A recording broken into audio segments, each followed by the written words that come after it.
Experience the thunder as South Africa's top thoroughbred horses compete for the R5 million prize. Oriental Charm!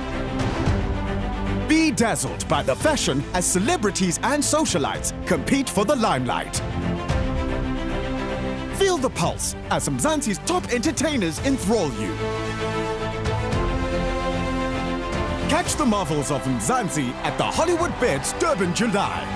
Africa's greatest horse racing and social event. Saturday, 5th July.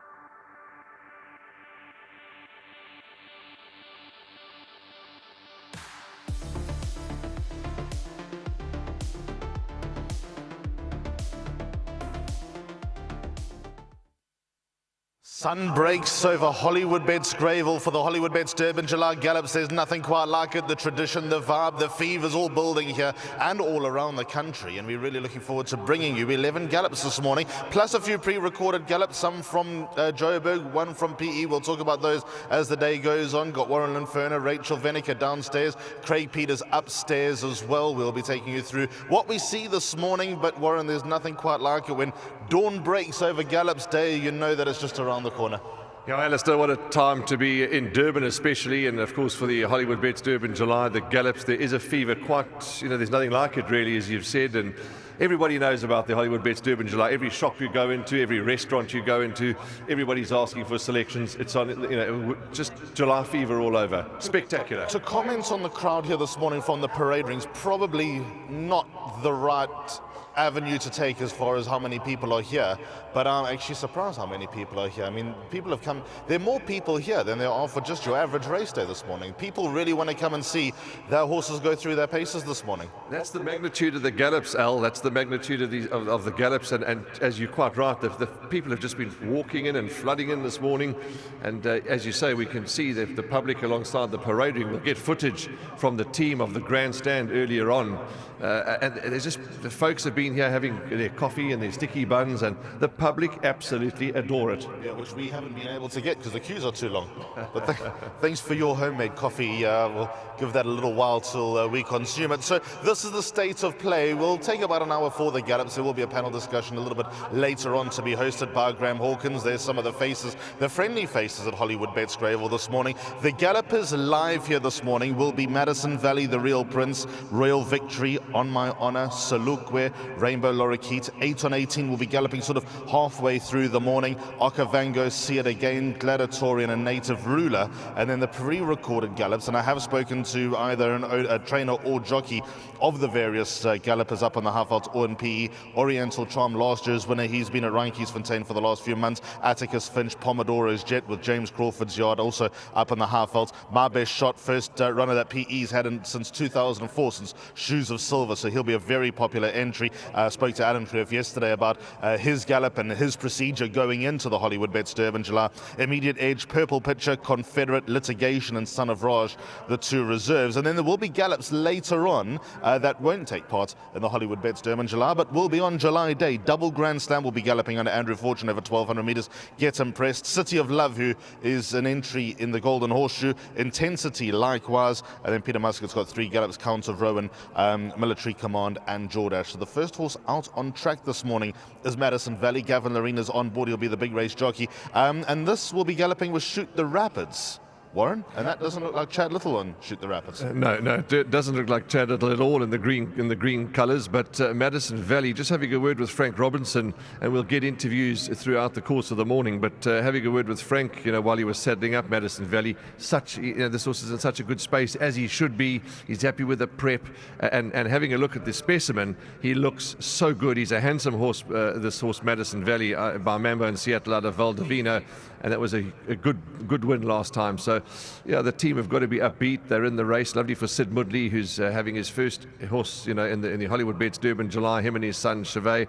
But this horse really looks smart. He looks a good-looking horse. Yeah, he obviously followed the same path that both Oriental Charm and Winchester Mansion took in the last 2 years, coming through the Hollywoodbets Dolphins Cup trial. That was his qualification into the Hollywoodbets Durban July, because he was a borderline entry. He was no certainty to get into the big race. And here we are with one of the three jockeys chasing the South African Championship, Gavin Larena, on board. He'll be at Turfentine a little bit later on today. Don't forget the various promotions that Hollywoodbets will be hosting in the coming days, including Hollywoodbets Punters Challenge, which you can play today, which you can play every day of the week. Craig's got a little bit more, as we say. Very good morning to Craig Peters upstairs for yet another gallop on his CV. Thank you very much, and good morning to you, Alistair, and the team of Hollywood and everyone who has come here to Hollywoodbets Greyville for the 129th running of Africa's greatest horse racing event for the Gallops this morning. We'd like to welcome all the incredible public here today.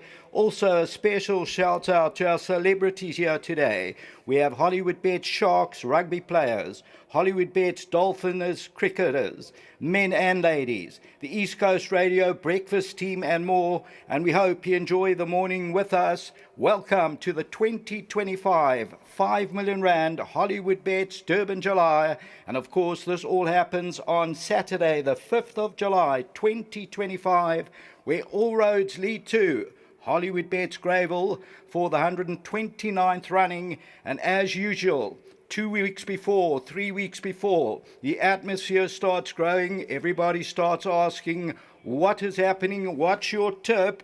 And we're looking at the drone feature here, and Madison Valley, Gavin Larena, they're making their way to the 1400 meter marker, and that's where they'll jump off. And of course, we've got Felkizi Bayisi is riding the companion, and that is Shoot the Rapids, as Madison Valley from the Frank Robertson yard is currently on offer at 33 1/4 to 1 with Hollywoodbets.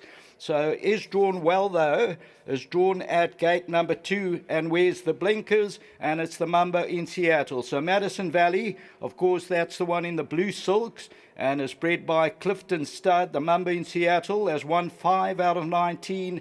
And Gavin Larena, the dual South African champion rider, of course, he won it on Kometidag in a terrific struggle. And that's Gavin Larena from gate number 2 for Frank Robertson. And as I said, has earned 942,000 Rand. Very good gate to jump from, 2,200 meters, gate number 2 for Madison Valley. So Madison Valley's in the front, and immediately behind that is Shoot the Rapids, and it's Fazila Bayisi, of course, who is on the companion. And as I say, they will jump off from the 1400 meter marker. Now, last time out, Madison Valley won the Grade 3 Hollywoodbets Dolphins Cup trial, so you've got to respect this horse. Nice odds, 33 1/4 to 1. Looks nice and relaxed, is in the trot at the moment as they head down towards that 1400. We will be giving you times from the 800 to the finish, 800 to the finish and the 400 to the finish. So we'll give you 2 times. And then number 2, Gallop number 2 will be number 3, On My Honor. So that will jump off after number 2, Madison Valley, which is the saddlecloth number on the day, of course, Madison Valley. Number 3 is On My Honor. That will be the second gallop. And as you can see, proceedings are about to get underway. It was very windy this morning. It has toned down somewhat. The sun is breaking through, and there's no better place to be. As I say, all roads lead on the 5th of July to the Hollywoodbets Durban July. and it's 5 million rand, and it's over 2,200 meters. So we're very, very interested to see how the gallops go this morning. And as I say, I've given you the 2 times that we will be giving you. And of course, what's the theme this year? It is the marvels of Mzansi, Africa's greatest horse racing and social event. Tickets on sale now from Ticket Pro. Entrance is 230 rand and the parking is 170 rand. As I say, we'd like to welcome all incredible public today. A special shout out to our celebrities here today. We have Hollywoodbets Sharks rugby players, Hollywoodbets Dolphins cricketers, men and ladies, and the East Coast Radio breakfast team and more. We hope you enjoy the morning with us. We're about to get underway.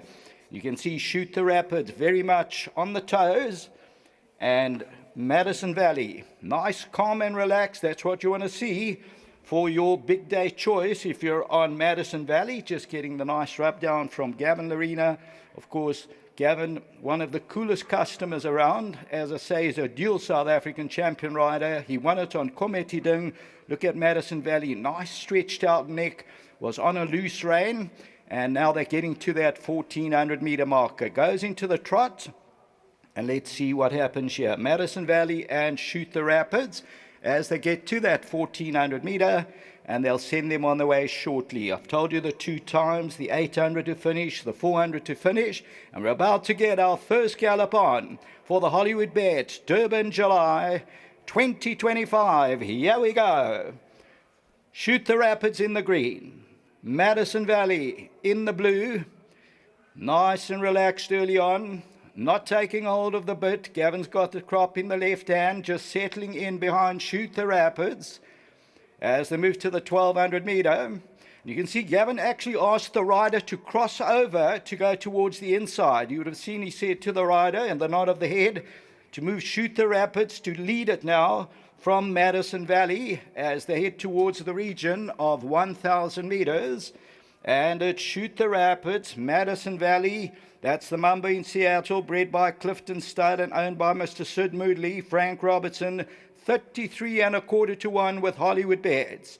And Shoot the Rapids is there by about 4 lengths.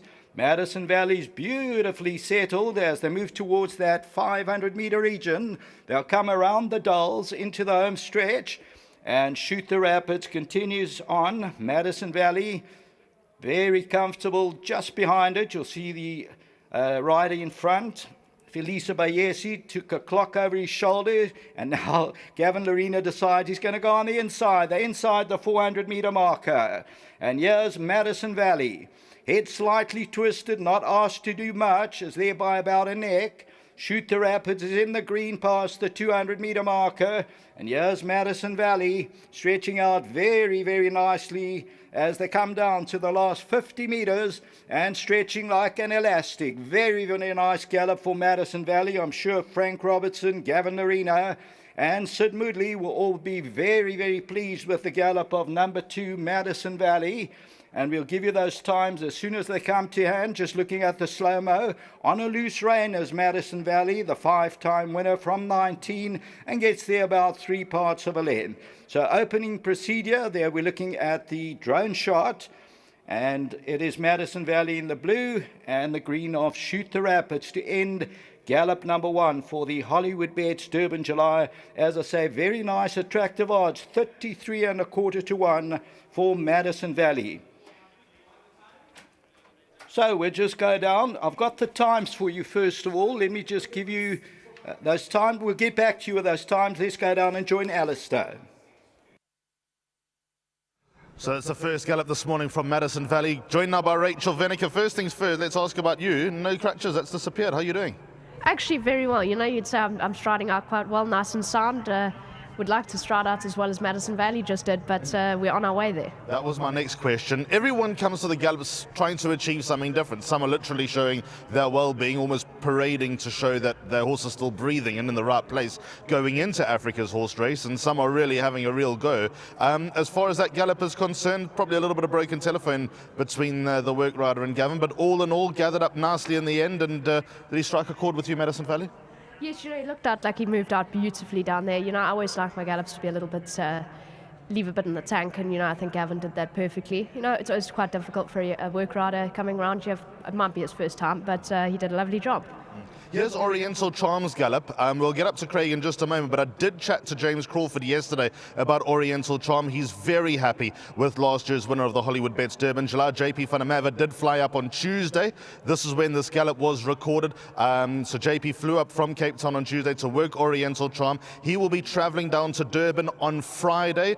Oriental Charm will have another workout before he travels down, probably on Tuesday. But James is very happy with the shape that Oriental Charm is in, and he has been working the house down, as you probably would have told from that footage coming through from Ryan Fontaine. So that was Tuesday's recording of Oriental Charm under JP van der Merwe, last year's winner, and he comes out of gate 1. Just quickly, gate 1, Oriental Charm, I mean, if they were seeking gold, they found it. Yeah, exactly. I don't think you can get better than pole position. I'm sure JP will be happy. I'm sure the connections are very happy with that. So it's easiest, shortest way home. Let's get up to Craig. Thanks very much. This looks like the replay again of Oriental Charm as we look at this. Carried 53 kilos to victory last year. He's currently on offer with Hollywoodbets at 6 1/4 to 1. He's carrying 60 kilos this time. He fought on doggedly last time. He's a 5-time winner. The Virgin Jeterix for Greg Boards and Leon Elman, Gina Goldsmith and the Oriental Charm Syndicate. JP van der Merwe, of course, James Crawford is lonesome this year. In previous years was with his dad, Brett Crawford. And look at that side view stretching out very nicely as they go towards the winning line at Ryan Fontaine, Oriental Charm. And this one is bred by Cheverly Stud, as I say, on offer at 6 1/4 to 1. The two horses that we're looking at now is On My Honor. That's the blue with the white cross sashes, the red sleeves and cap, and is working with blackberry molds. On My Honor, Smanga Kumalo, of course, he's no stranger to the Hollywoodbets Durbanville. He won it on sparkling water. He won it on heavy metal. And here's a top view of On My Honor. That is the Gimme the Green Light, the gelding. And it's bred by Fontaine stud. Glenn Cotson, of course, trained Big City Life. He was victorious with Big City Life. Smanga Kumala, they're both now to win the big one. Interestingly, Nathan Cotson and also Glenn Cotson, they're the two brothers. Not often you get two trainers in the big one together. So well done to Nathan Cotson and to Glenn Cotson. And On My Honor will be ridden by Smanga Kamala on the big day. They give me the green light for Mr. T. Gojadar, McNabb, Segulam and Werners. And this is a 3-time winner. And On My Honor is currently also 33 1/4 to 1. That's on the right-hand side. They'll be jumping off from the 1600 meter marker as On My Honor. And as I say, Smungo and also Glenn Cotson, they're now to win the big one. Blackberry Malt is the companion. That's under Chad Little with the yellow sleeves and the yellow cap.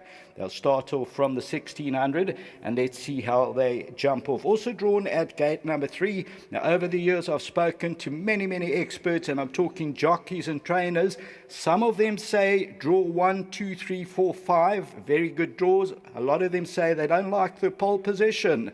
They like the 8, 9, and 10. And I've spoken to great riders and great trainers. So let's see what happens, because they go from the word go. It depends on the pace as well.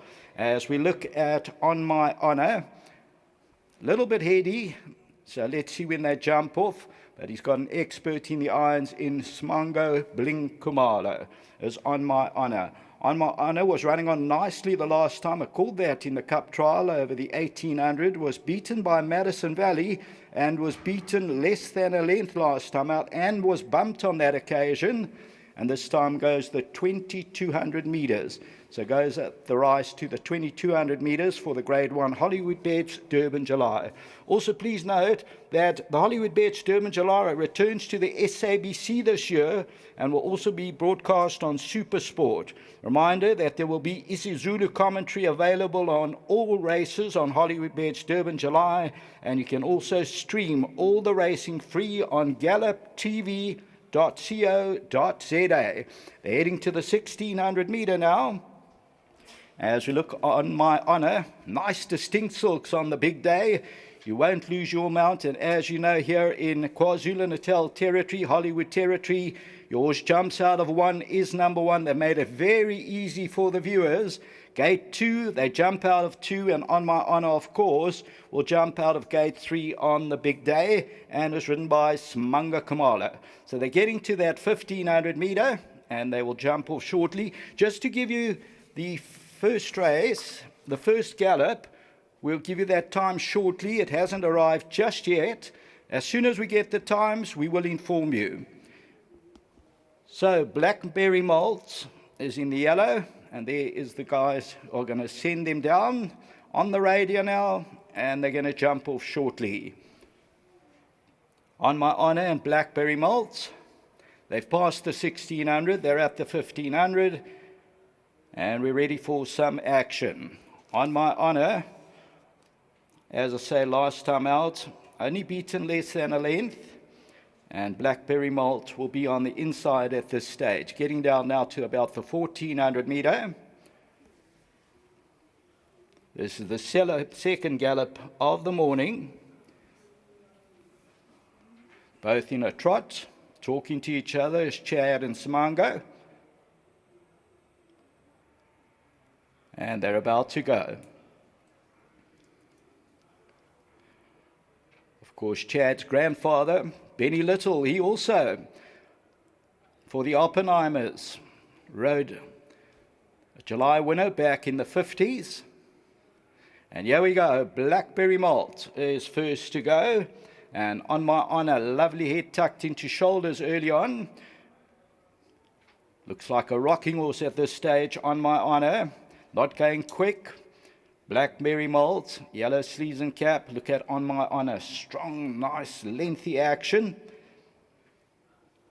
As they come down to that 1200 meter, On My Honor carries the 53 kilos on the big day. The 3-year-old son of Gimme the Green Light. Still not going hard is Blackberry Malt under Chad Little, as they move to that region now of about 1,000 meters. And here's Blackberry Malt past the 800. On My Honor, nice stretch. Look at that stick in the right hand. It's just following Blackberry Malt is On My Honor. They're about to come around the dole. With about 500 meters to go. Blackberry Malt still being tracked by On My Honor as they come down to the 400. And On My Honor decides to come around Blackberry Malt. There's about a length between the two of them at this stage as they get to the 300. And now On My Honor moves up alongside of Blackberry Malt. And Smunga hasn't moved. Striding out very, very nicely is On My Honor as they come down to the 100 meter. Got a very nice action. And here's On My Honor. Whoops, just takes a hold there and ends up about 2 lengths from Blackberry Malt at the end of the second gallop in the Hollywoodbets Durban July. So this is On My Honor and Blackberry Malt. Yes, Smanga Kamala. Obviously just saw something and appeared just to spook for a second there was On My Honor. But he strode out very nicely, and I'm sure that Glenn Carson and Smanga Kamala will be very, very impressed with this gallop as we look at the head-on. You see Chad Little's just giving a few clicks there for Blackberry Malt, and Smanga, he's sitting nice and confident on My Honor as they come down to the winning post. And here is On My Honor, as I say, 33 1/4 to 1 for the Hollywoodbets Durban July. So that was the second gallop of the afternoon. Please note, it's just come through that See It Again will not gallop. Apparently the horse has got a mild temperature and the horse will parade in the parade ring, so please get a close-up of the shots. Please note, See It Again will not gallop. Mild temperature, horse will parade in the ring, so please get a close-up. And the next horse that we're looking, let me give you the times while I've got you on air. First of all, Madison Valley, we've got only the 400 to finish. 400 to finish. And it's 23,16, 23,16. Then On My Honor from the 800 meter to finish, 44.90, 44.90. And then to the 400 to finish, 22,69, 22,69. That was On My Honor, the second gallop. Right, so we're up to date with the times. The horses we're now looking at is the Real Prince with Craig Zaki. And the Real Prince on the program is number 5. They give me the green light. And this is for Kaya Stables, Craig Zaki, Dean Kannemeyer, bred by Kaya Stables. And if you're looking for a bet on the Real Prince, currently 12.5 to 1. 12.5 to 1, and is working with Rosh Kadesh, and that's Seanville in the irons. Just looking, yep, that is Seanville. So it's Craig Zaki and Seanville. And of course, these colours were carried to victory by Power King, when Stuart Randolph won on Power King for Dean Kannemeyer. And of course, Dean Kannemeyer, he knows how to win the big one. His father, Peter Kannemeyer, also knew how to win the big one.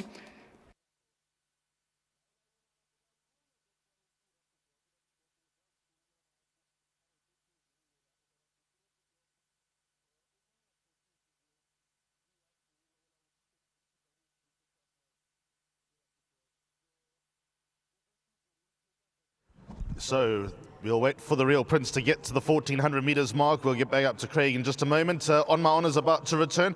Just back to the winning line, Rachel. What do you think that was all about? Can't blame the shadows this morning. No shadows, but sometimes those dolls, the cones on the track, they have a look at. So, I wouldn't be too worried about that. Those won't be there on race day, but it's nice. It means he's taking in his environment. Are you happy with what you saw from On My Honour this morning? I liked it. I'm glad, Simanga kept a nice hold of him, obviously leaving a bit in the tank for the big day. So I thought he moved up very nicely down the line. Yeah. Just a few bits of housekeeping just before we get to the Real Prince's Gallop, which might start any moment now, but we'll get through these 10 points as the morning goes on. Hollywoodbets will be hosting their 15% deposit bonus promotion from this Friday, the 27th of June to the 6th of July. That's the day after the Hollywoodbets Durbanville, on all deposits up to 30,000 Rand. So that is an extra 4,500 Rand to bet with. There are also Hollywoodbets horse racing promotions with 2 million Rand in prizes up for grabs. As always, terms and conditions apply, so open your Hollywoodbets account, or if you do have a Hollywoodbets account, don't forget to get stuck in. There'll be plenty of options, opportunities, doubles, trebles, all to come that punters will be taking starting from tomorrow as far as this particular promotion is concerned, potentially even a few today. There's the beautiful look of the Durban skyline just behind the 1600 metres mark, behind the drill hall. You'll see Hollywoodbets Kingsmead pylons just pop into view in just a moment. And fantastic to be here this morning. The Real Prince, Craig Zaki for Dean Kannemeyer.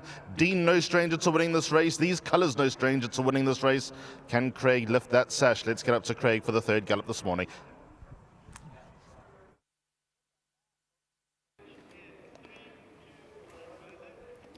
All right, we're just looking at Atticus Finch now. That has worked out in Gauteng. That's currently on offer 25 to 1 for Alec Laird and Kelvin Habib. And Atticus Finch, of course, is the master of my fate. Alec Laird won the big one with London News. As we look at this one, it's owned by the Clarks, Basil, Cornwall and Gregory, and bred by Varsfontein Stud. Atticus Finch is a 6-time winner and is stretching out nicely. Not asked to do much, but is stretching out very nicely is Atticus Finch. As I tell you, the betting is currently 25 to 1, and Atticus Finch is drawn at gate number 4.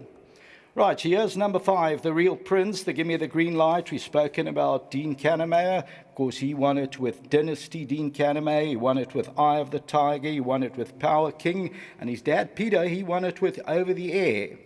So here's Seanville on Rosh Kadesh, and it's setting the fractions for number 5, the Real Prince, and Craig Zaki, one of the 3 top contenders for the National Jockeys Log. And there's about 3 lengths between the 2 of them as Rosh Kadesh sets the fractions. The Real Prince is carrying 56.5 on the big day, and we'll start from gate number 5. And it's for Kaya Stables as Rosh Kadesh sets the fractions to the 1200. The Real Prince is in behind that. So here's Rosh Kadesh by about 2 lengths. The Real Prince is back in that second position. They move towards the 700 metre. And Rosh Kadesh is about a length and a half in front of the Real Prince. So let's see which way Craig Zaki is going to go for the Hollywoodbets Durbanville Gallops. He comes around, and the Gimme the Green Light. The Real Prince moves up alongside of Rosh Kadesh and inside the 400 metre. Craig's just asking for a couple of niggles just to get him into a bit of a stride for the Real Prince, as goes on by about a half length from Rosh Kadesh as they pass the 150 metre marker. And it's number 5, the Real Prince, now getting eased out to the line. Real Prince by about a neck from Rosh Kadesh. We'll take a look at that side view, and as soon as the times come to hand, we'll inform you. And here's number 5, the Real Prince from the side view, stick in the left hand, just between the 400 and the 200. Craig asked the Real Prince just to give you some sort of stride. You'll see there on the left-hand side, and alongside Rosh Kadesh, just a flick down the neck, and the Real Prince is coming towards the outside and goes to the 2,200 metres in the Grade 1 Hollywoodbets Durban July on the 5th of July.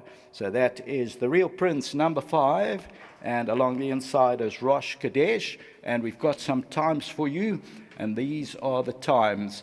Right, so Real Prince from the 800 metre to finish. We're looking at it from this angle. The Real Prince is on the far side. Rosh Kadesh is nearest us as they go to the last 150 metres. You can see the crowds in the stands enjoying the gallops of the Hollywoodbets Durban July.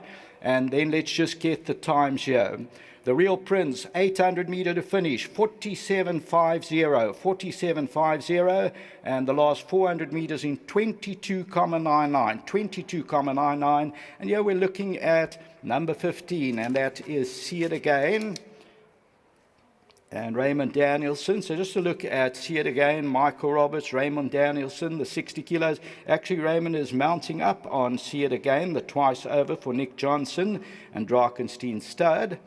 And it's just milling around the parade ring. So if you'd like a nice close-up of See It Again, as 1-7 from 25. Of course, ran second in this race behind Winchester Mansion. Was narrowly beaten on that occasion. And here comes See It Again, number 15. And on the program, See It Again is currently 14.25 to 1. 14.25 to 1. Of course, Michael Roberts won it as a rider on Super Quality. And See It Again, Raymond Danielson is the big race rider on the big day. Of course, Nick Johnson, he's got a number of runners in the big one, the Hollywoodbets Durban July. He's got 8 on 18. He's got Okavango. And he's also got See It Again as just walking around the parade ring. So if you'd like to have a closer look at See It Again, who's just milling around the parade ring, and Raymond Danielson has now dismounted, and they've just given you a look at See It Again. The twice over, as I say, bred by Drakenstein Stud, the twice over, the 5-year-old.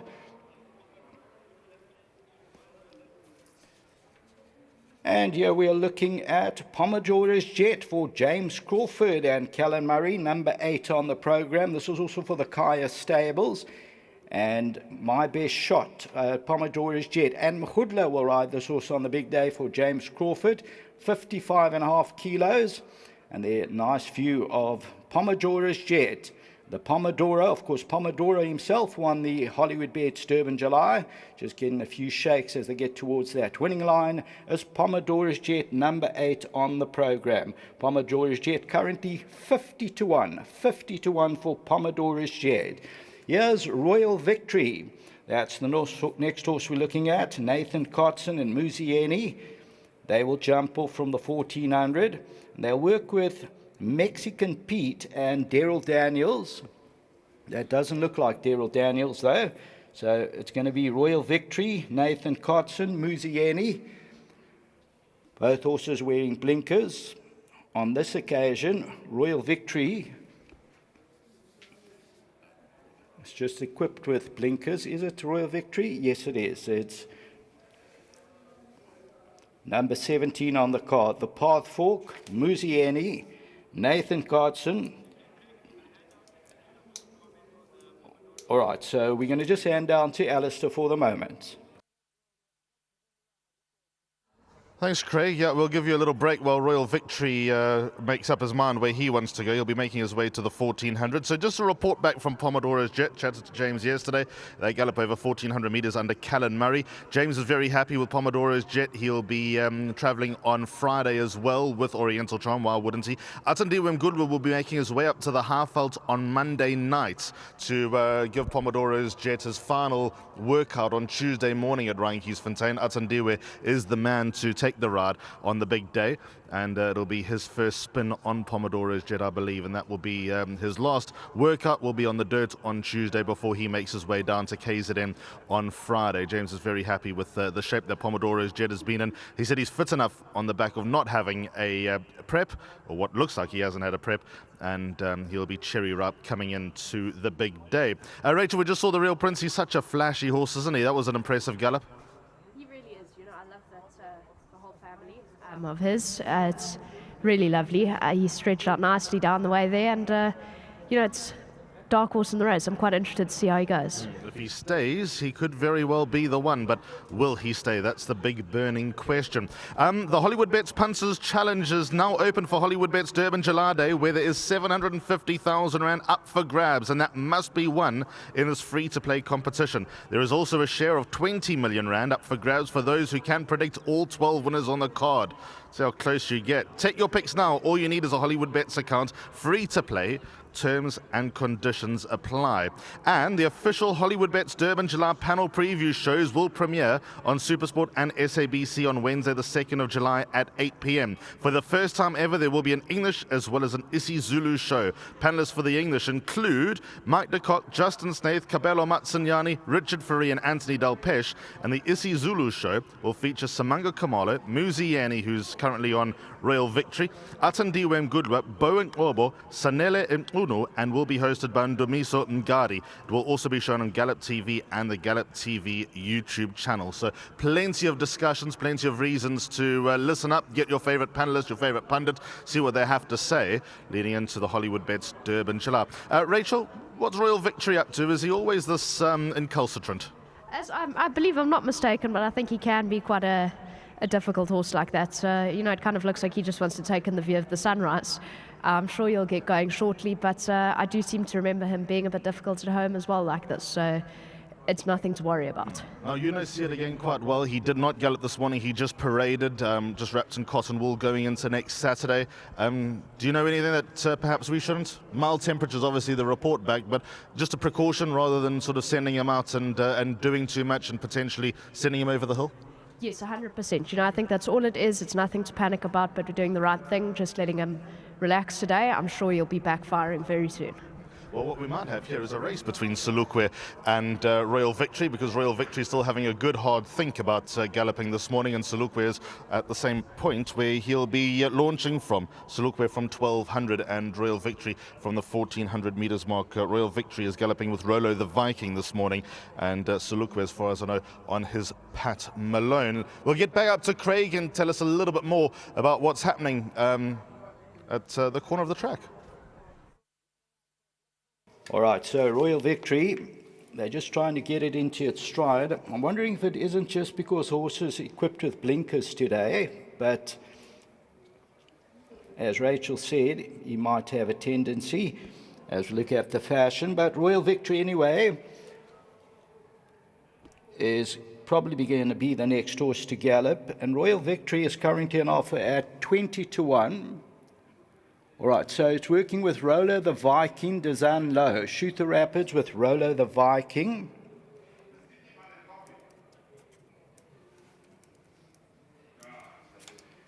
All right, so we just get some information as to where we're going. If we're going with Selukwe.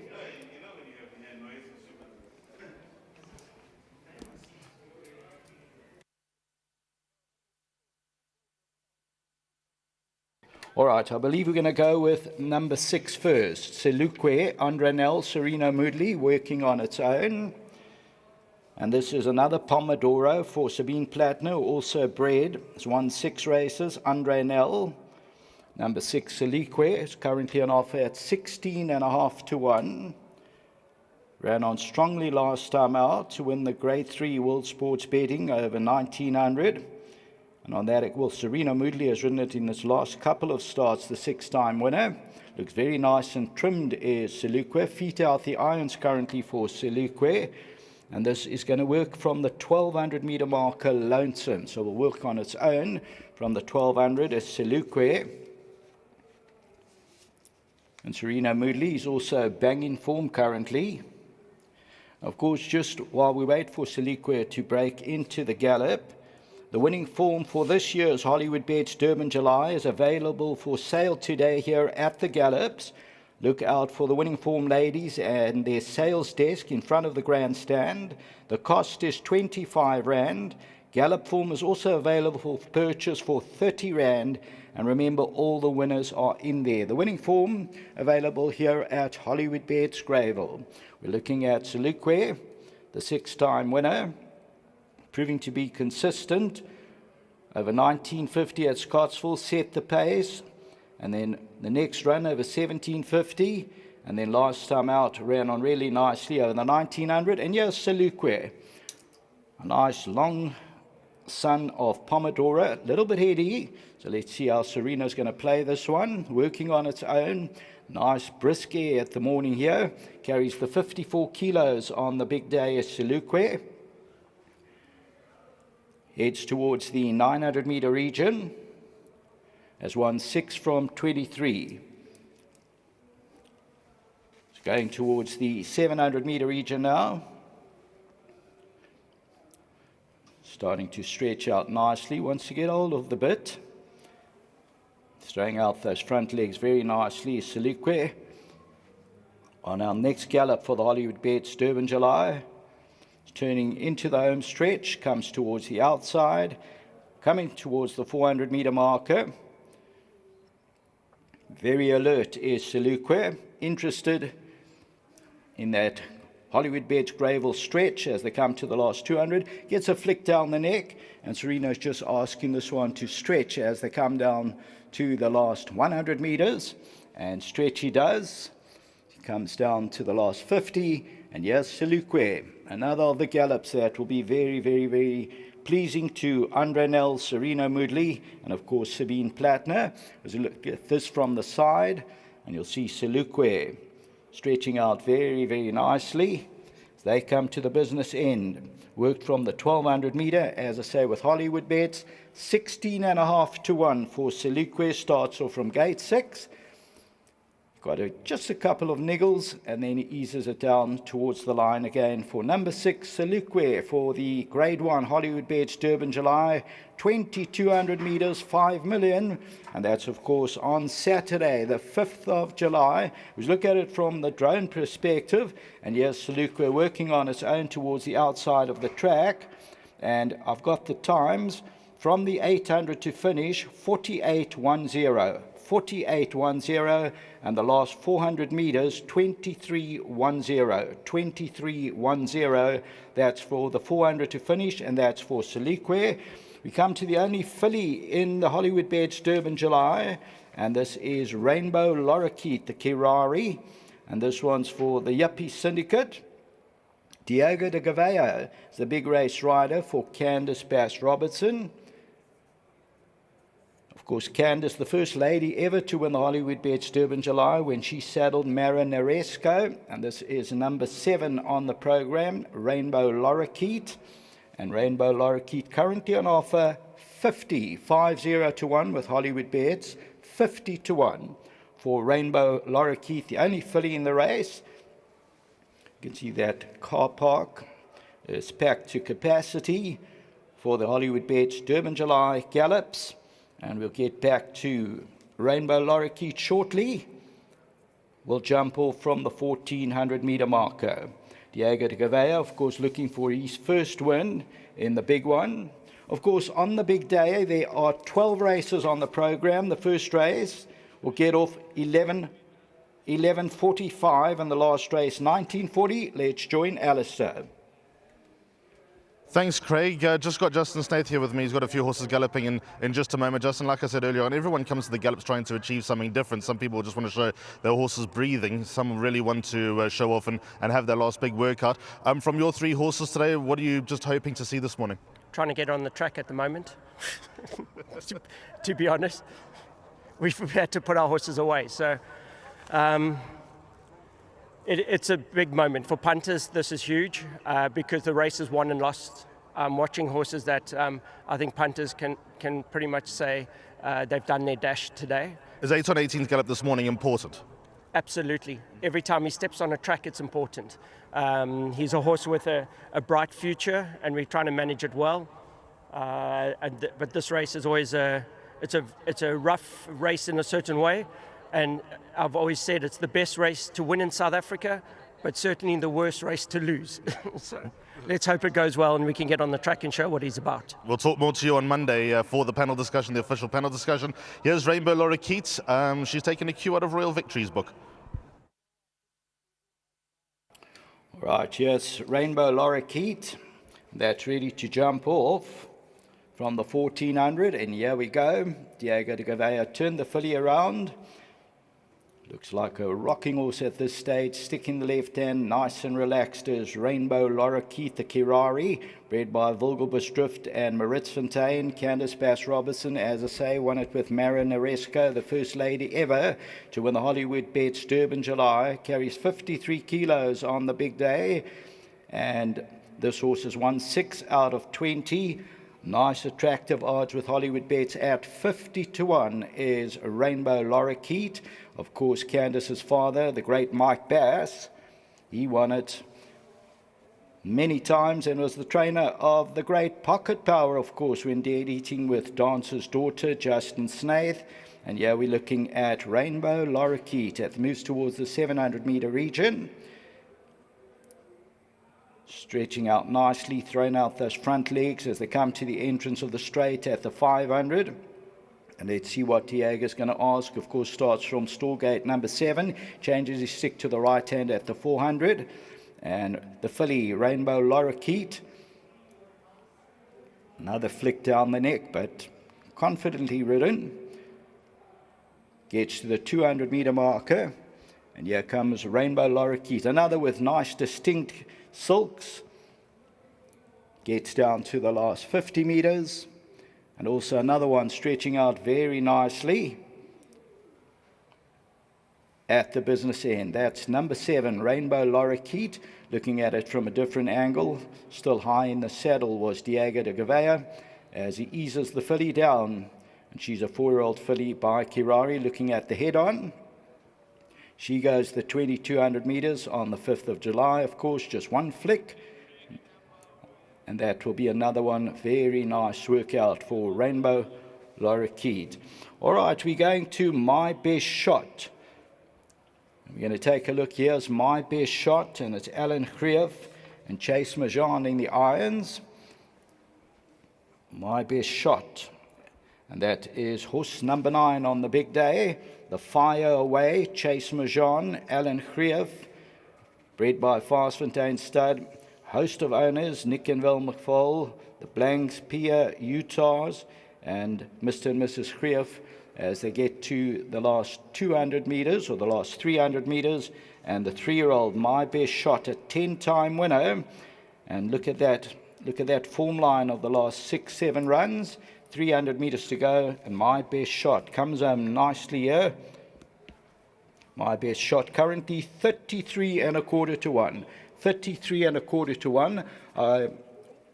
We've just got the 800 to finish for Rainbow Laura Keat. We've just been handed a time, 800 to finish, 47.1. 47.1. There is no 400 to finish that we've got. And what we're looking at now, Immediate Edge for Mike and Matthew de Kock. That's currently on offer at 7 to 1 as number 10, Immediate Edge.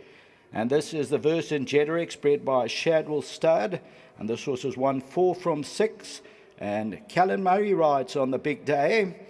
And Immediate Edge, of course, Mike knows how to win the big one. Him and his son Matthew have now teamed up. And of course, these colours were carried to victory by 2 very, very good gallopers in Bold Savano and also Igugu. Bold Savano and Igugu carry these colours to victory. And that is Immediate Edge, which is a 3-year-old. So that was number 10 Immediate Edge that just saw gallop here. And yeah, we're looking at Purple Picture for Robin Clarkson. And of course, Cabela Matsignani won it on Winchester Mansion. This is currently an offer 50 to 1. Purple Picture 50 to 1. The New Predator for Mr. Stinky Poe, bred by Bush Hill Stud. And this is a 7-time winner. Cabela Matsignani and Robin Clarkson just asked to stretch a little bit as they come down towards the winning line. And Purple Picture, as I say, that is nice attractive odds of 50 to 1. And we'll start off from gate 12 on the big day, the Hollywoodbets Durban July. And at the business end, there is Purple Picture. So we're just looking at the fashions again. Hope you're enjoying the Hollywoodbets Durban July gallops. And of course, all right, we'll give you now, we've got a time for Rainbow Lorikeet, 400 to finish. Take note, we gave you the 47.1, and now the 400 to finish for Rainbow Lorikeet, 22.08. 22.08 for number 7, Rainbow Lorikeet, 400 to finish. And yeah, we're looking at another action shot of the drone, where they will get to the 2,200 meters. All right, now we come to the ruling favourite in the Hollywoodbets Durban July, and that is 8 on 18, number 11, the Lancaster Bomber, Richard Faree, Justin Snaith, for Nick Johnson and Johan Rupert. Number 11, 8 on 18, currently at 14 to 10. 14 to 10 favourite for the Hollywoodbets Durban July. We've had some short price favourites win the Hollywoodbets Durban July. And we've had some short price favourites like the great, the immortal Sea Cottage. We had Fool's Home, who also was short price favourite, which ran second that year to Ockholt. And of course, the maestro, Sid Laird, he won 7 Hollywoodbets Durban July. The other great trainer, Terence Millard, he won 6 Hollywoodbets Durban July. And now we've got Matthew and Mike de Kock, although Mike was on his own, and Justin Snaith, currently on 5 wins. Let's join Alistair. Yep, so the favourite 8 on 18 is out on track. Let's get a few comments from some previous gallops that we saw. So look, we're galloping by himself, Rachel. Nice fluent gallop from him. Yeah, it really was. I know he is a bit of a headstrong horse, so it was nice that he went off on his own. I thought, he put in a lovely piece of work. Rainbow Lorikeet caught my eye. She galloped by herself. Diego is obviously in town to take the ride. He's going to sweat down to 53. For a gallop by herself for a horse that's very much under the radar coming into the Hollywoodbets Durban July, she looked the part this morning. Probably one of the most impressive so far.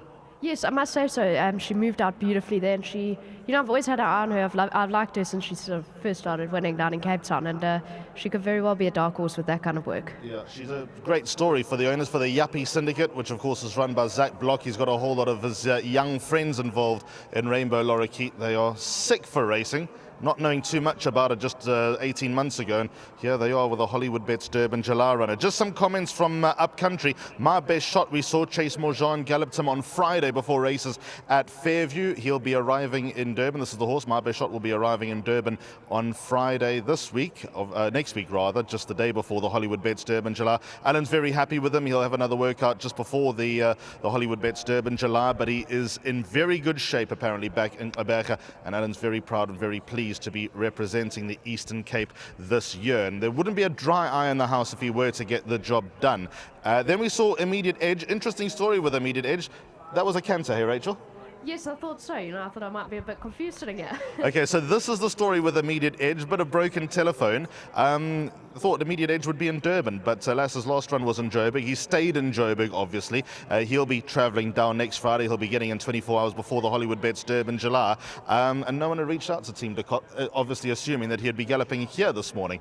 So he galloped. That was recorded yesterday at the last minute. He'll be having a proper gallop about now, to be fair. And you can check out all the de Kock races racing social media pages. There will be comments. Matthew Ducott will endeavour to record the gallop this morning, and with a comment from Matthew and from Callan as well, just to give a report back on how Immediate Edge gallops this morning. He'll be galloping properly rather than the canter that we just saw. And then Purple Pitcher galloped by himself as well over 1,400 metres at Turfentine on Monday before their race meeting. Cabello very pleased with how he's coming along. His gallops are getting better and stronger. His work seems to be peaking coming into the right time, and he'll be travelling down. Cabello also reckons he'll be on the float on Friday. Here's the big one, the favourite 8 on 18. Let's get up to Craig. Yes, this is the big one. Your 14-10 favourite with Hollywoodbets. Makazolo is the stable companion. That's won 2 races. And here's 8 on 18, the Lancaster Bomber. He is the multiple Grade 1 winner. Currently on 14-10, as I say, Nick Johnson, Johan Rupert, Justin Snaith, and of course both Richard Fourie and Justin Snaith. They now to be the big one. 57 kilos on the big day. Starts off from gate 11, beautifully settled behind Makazolo as they move to the 1,000 metre. He's 1-5 from 10. 2 lengths Makazolo. And here's 8 on 18. Nick Johnson, as I say, has got 3 runners on the big day. They'll have the various different caps. And 8 on 18 goes around to be about 3 parts of a length to Makazolo as they come around the dolls. Look at Richard, he's sitting nice and still at this stage as they turn for home. Makazolo is on the left, and nearest us, 400 to go, comes 8 on 18. Richard is still sitting. Let's see, probably gives a click or 2. Gets about a half length in front. Now just asks 8 on 18 to a little bit of a stretch, changes his stick to the right hand. And here comes 8 on 18 from Makazolo. Coming down to the line, eases it up, stretching out very nicely. And I tell you what, they can't have any problems. They'll be very pleased with Justin Drakenstein, Nick Johnson, Johan Rupert and Richard Fourie. And here's 8 on 18. Of course, Sea Cottage was an 11-10 favourite for the Hollywoodbets Durban July. The great Sea Cottage, when he dead heated with Jollify, gave him £27. Here's 8 on 18. Currently there, Richard just asked for a click or 2 from 8 on 18. Changes his stick to the right hand and then he starts to ease up.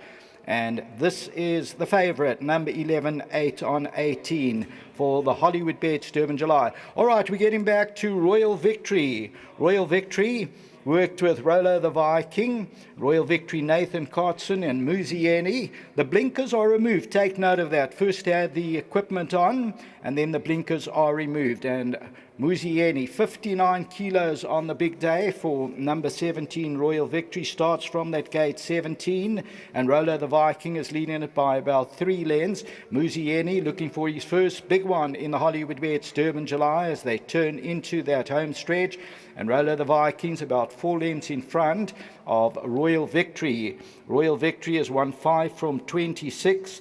And he finished 3rd in this race last year. And Muzi is still following Rolo the Viking at the 300 metre. Let's see if he comes around or goes in. Here comes Royal Victory now being asked to stretch to get to Rolo the Viking and gets towards the last 150 metres. And here's Royal Victory. This, the path fork, comes down to the line from Rolo the Viking. That's number 17, Royal Victory.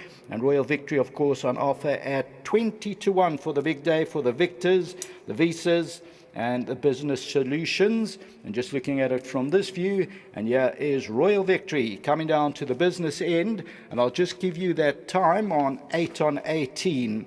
800 metres to finish, 48.8. 800 metres, 48.8. As we look at Royal Victory, stick in the left hand for Muzi. Those blinkers were removed. And then the time, 400 to finish, 23.91. 23.91, that's for 8 on 18 at the business end of the Hollywoodbets Durban July Gallops. And Sheldon will be taking over for the rest of the Gallops as we look at it from this view.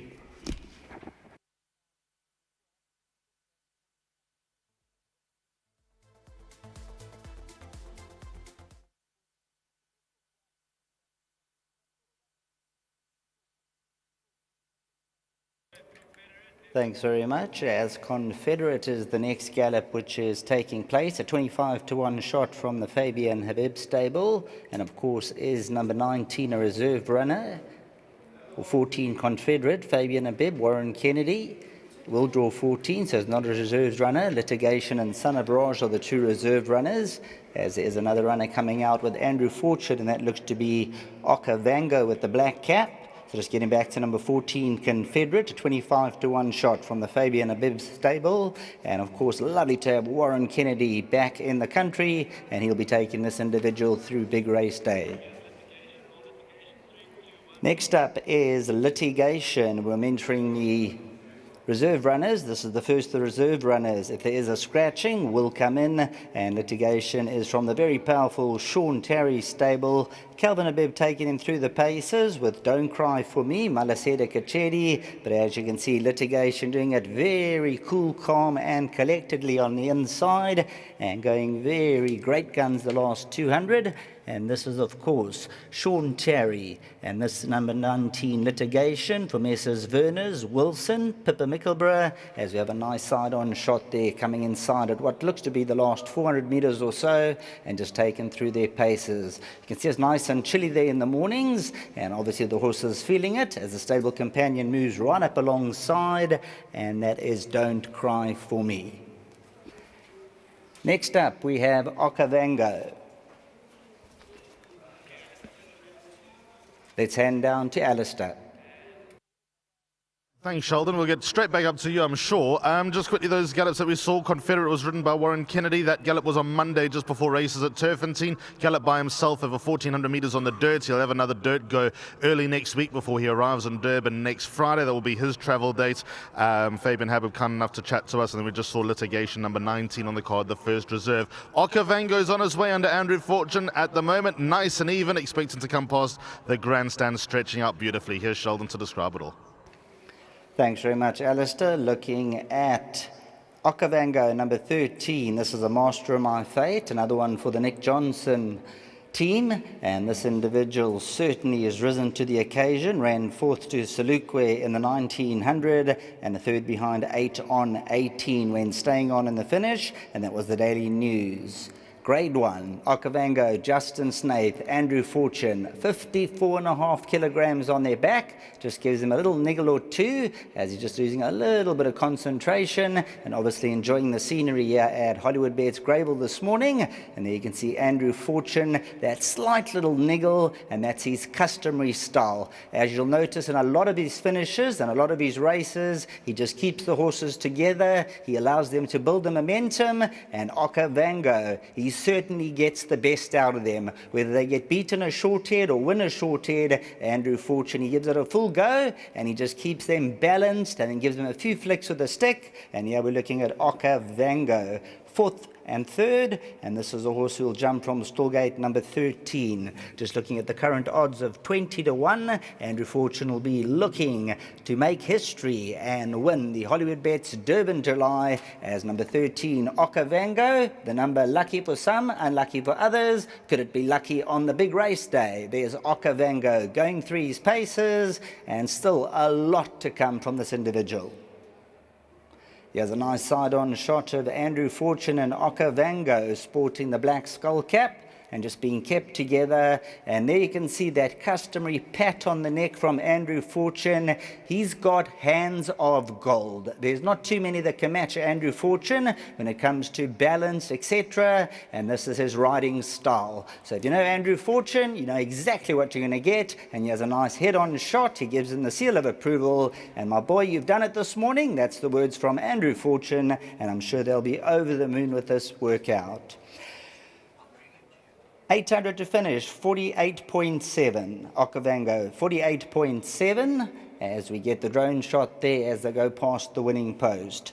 23.43 is the 400 to finish. So 400 to finish, 23.43. We're now moving on to Son of Raj. So moving on to Son of Raj, pre-recorded gallop. And let's just have a look From the Tony Peters stable, Sipon Schlapo take this through the strides from the 1450-metre mark, and this is one of the reserve runners who will be looking to get a crack in, and this horse has decided to come to the outside. Races for Mr. Stephen Chetty, Tony Peter, and the Duke of Marmalade. He certainly knows how to win races. He's a 5-time winner. He is a little bit inconsistent of late, but he did have severe respiratory noises in his penultimate run, and then last time out was beaten 3.75 lengths by Immediate Edge, and he is some 5 kilograms better off if getting in. Getting the wake and the shake coming down to the business end of affairs. There you can see the big screen on the inside, and as they go past the winning post there, I'm sure the connections will be well pleased with number 20, Son of Raj. Well pleased. If he gets in, they'll be absolutely over the moon. We'd also like to welcome all the media here today from all the various newspapers, radio stations, online news agencies, social media influencers and more. Thank you for your role in promoting Africa's greatest horse racing and social event. 2 more gallops to come this morning. We've got Gladiatorian and Native Ruler still to bring your way. Let's get a quick comment from Rachel about Okavango. The Hollywoodbets Durban July is all about stories. Every chapter is a compelling story. All 128 of them so far, 129th this year. Can you imagine Andrew Fortune's comments if he were to win? Well, that would be a very interesting interview. You know, they always say that July is the fairy tale race, so you'd never be surprised. But, you know, Okavango is a lovely horse. You know, he still looked quite green coming around the turn there, having a look around, but he's a beautiful specimen. Do you like how he powered into that later through his gallop? I mean, obviously kept quiet down the side of the 800, just asked to do a little bit more. Yeah, I did like that. You know, that's always the signs of a nice horse. You know, he settles early. You actually got to ask them to do it, and when they do, they give it to you properly. Here's Gladiatorian out on track. He'll be making his way to the 1,000. Stuart Ferry with his first runner in the Hollywoodbets Durban July. His former boss, Dennis Dreyer, successful in 1992 with Spanish Galliard. Sean Veal on board Gladiatorian in the big race and on board Gladiatorian this morning. There will be plenty of pre-recorded interviews that'll be coming your way a little bit later on, just before the panel discussion and before some of the other gallops, so we'll fill some time with those. Warren's been very busy this morning in the parade ring chatting to various connections. Tickets are still available for the Hollywoodbets Durban July, but they are selling very quickly. General admission just 230 Rand from Ticket Pro, with parking available at 170 Rand. There are also various hospitality options still available. Hollywoodbets Greyville is where you want to be on Saturday the 5th of July. This place will be absolutely heaving. The Hollywoodbets Durban July returns to SABC this year and will also be broadcast on SuperSport as always. Reminder, there will be isiZulu commentary available on all races on Hollywoodbets Durban July, and you can also stream all the racing free on gallops.tv.co.za. I think it's fantastic that we are back on SABC, growing up the days of Martin Locke and Robin Bruss hosting, as it was known then, the Rothman July, so it feels like a full circle moment, and Africa's greatest horse race going back to the masses, back to the mainstream each and every year. More people feasting their eyes on the Hollywoodbets Durban July. Andrew Fortune, come here. Okavango, happy with that? I expected that. Yeah. He doesn't go, he's a puppy.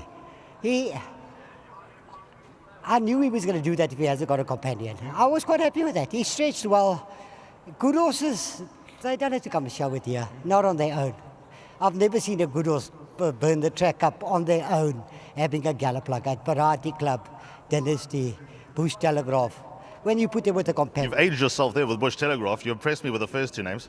I was, do you know him? Who? Bush Telegraph. Yeah, 1987. Now, I know the date. Were you born by then? No. Now listen to me, yeah. Top horse, I've ridden top horses. So I still go.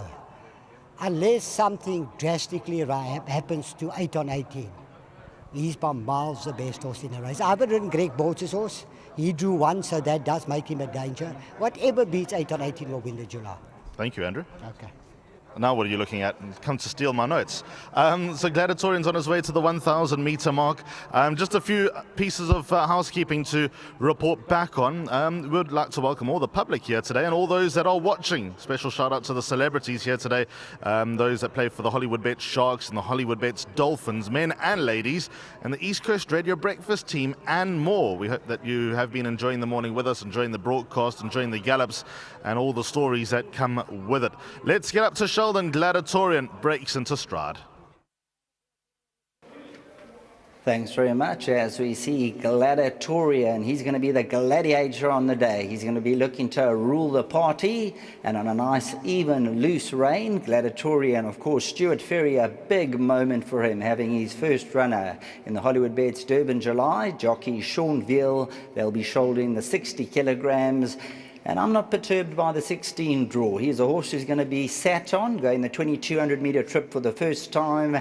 And his secret weapon is his turn of foot. He's got an electric 400 to finish. And when he hooks out, the pace is half decent. Now you can see he just gets a click or two to notch it up a bit. And there you can see he starts to lengthen that stride of his. He's certainly a horse that's more than capable of a late dash. And the quicker they go, the better for Gladiatorian. He'll be able to settle into his stride. And of course, Stuart Ferry, a big moment. He learned from the master, Dennis Dreyer, who trained Spanish Galliard, and that was ridden by Robbie Sham.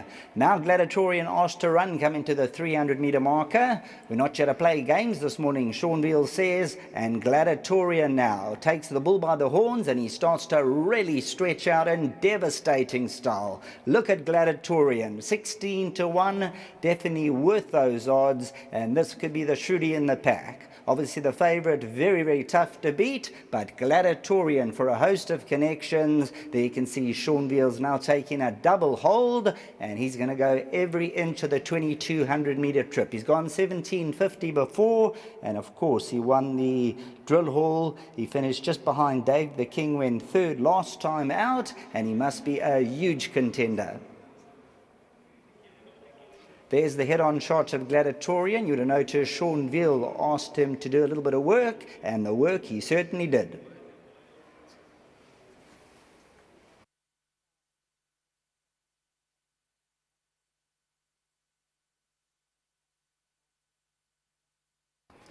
Now we're going to take a look at the drone shot from the head-on, side-on, back-on, whichever you like. And Gladiatorian, 22.83.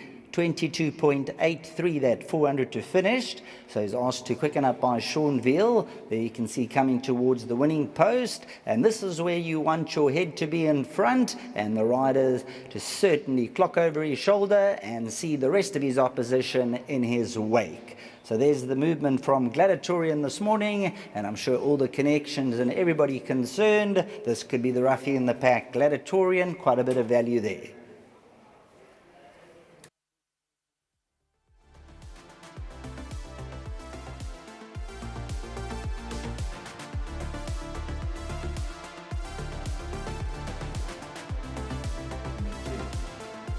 Welcome to all our fashionistas, including our 10 finalists for the Young Designer Awards, as well as 9 rising stars from the Durban Fashion Fair.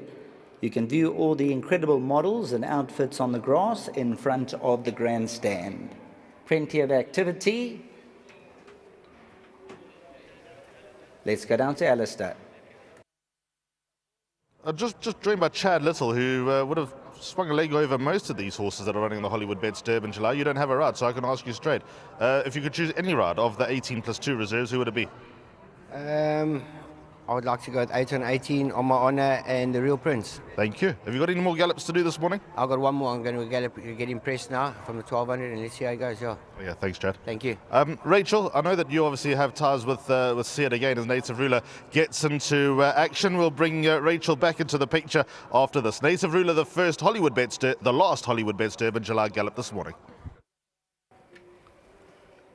Here's the son of Vercingetorix, Native Ruler, number 18, Tristan Godden for Justin Snaith. He's still a one-time winner, rated a 119.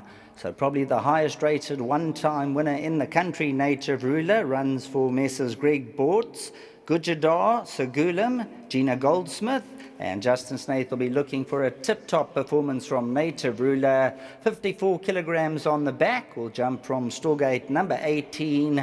And come big race day, this flashy chestnut, he'll certainly have a lot of admirers. He's out of the Captain Elmere, Pine Princess, trading at 33 to 1. And there you can see coming around the corner. And Tristan Godden's got a nice hold on him. Like the way he's stretching out, he's doing on his own. He hasn't been asked any questions questions, ears pricked, and then just flicks them back every now and again. And this is a horse who's certainly enjoying the scenery out here. Just having a look at his last 2 runs behind Salukwe and 8 on 18. He could be one of the dark horses in the race at the 300. He now gets a click or 2 from Tristan Godden and just asked to stride out. Look at that action. He really motors, and come big race day, if things map out for him, he's a horse who could certainly be involved in the finish. Of course, these are the winning colours of last year, Oriental Charm, and that is the gallop of number 18, Native Ruler.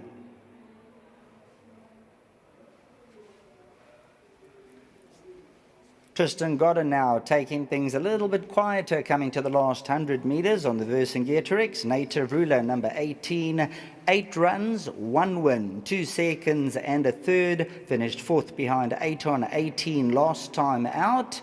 And when you look at number 18, Native Ruler, he's got that lovely action. He puts it together, and he's a type of horse that when he wants to grind, he can certainly grind. If you ask him to come back to you, I believe he'll come back to you. And if you ask him to stretch, he's going to give you 120%.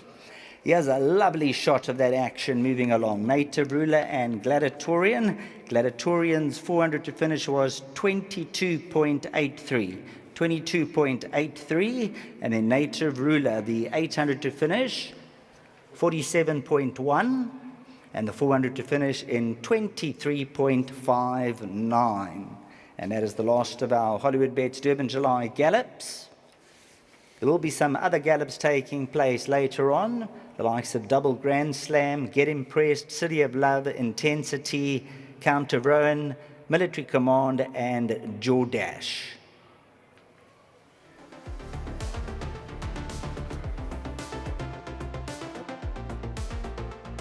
So there is the final field, the class of 2025. Hashtag 129 Hollywoodbets Durban July. Rachel, there's the runners and riders. I was going to speak to you about See It Again. Obviously, that would be your allegiance for the race. Raymond Danielson takes her out for Michael Roberts. But overall, this year's field, a lot of people sort of saying you can probably narrow down your pick 6 to 6 horses, your quartet maybe to around 10 horses, rather than a big spread that is normally needed in the Hollywoodbets Durban July. But bar See It Again, which other horses excite you in this year's race?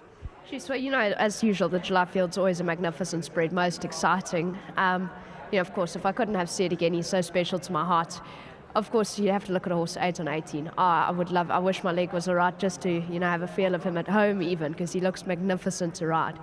But if I couldn't ride him, I would take Gladiatorian. This is, I know him as well from home, and he's a magnificent horse. We've got his full sister, and you know, he's quite spectacular.